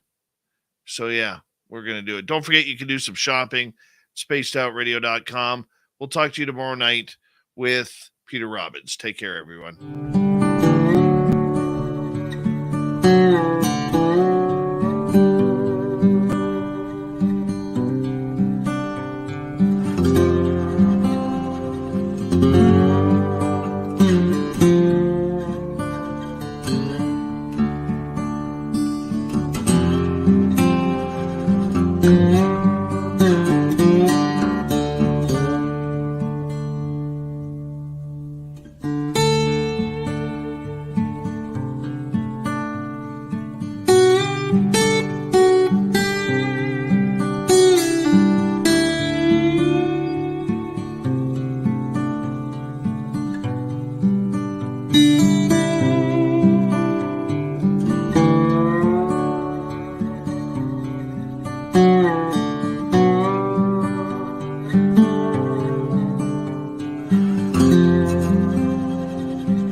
Stay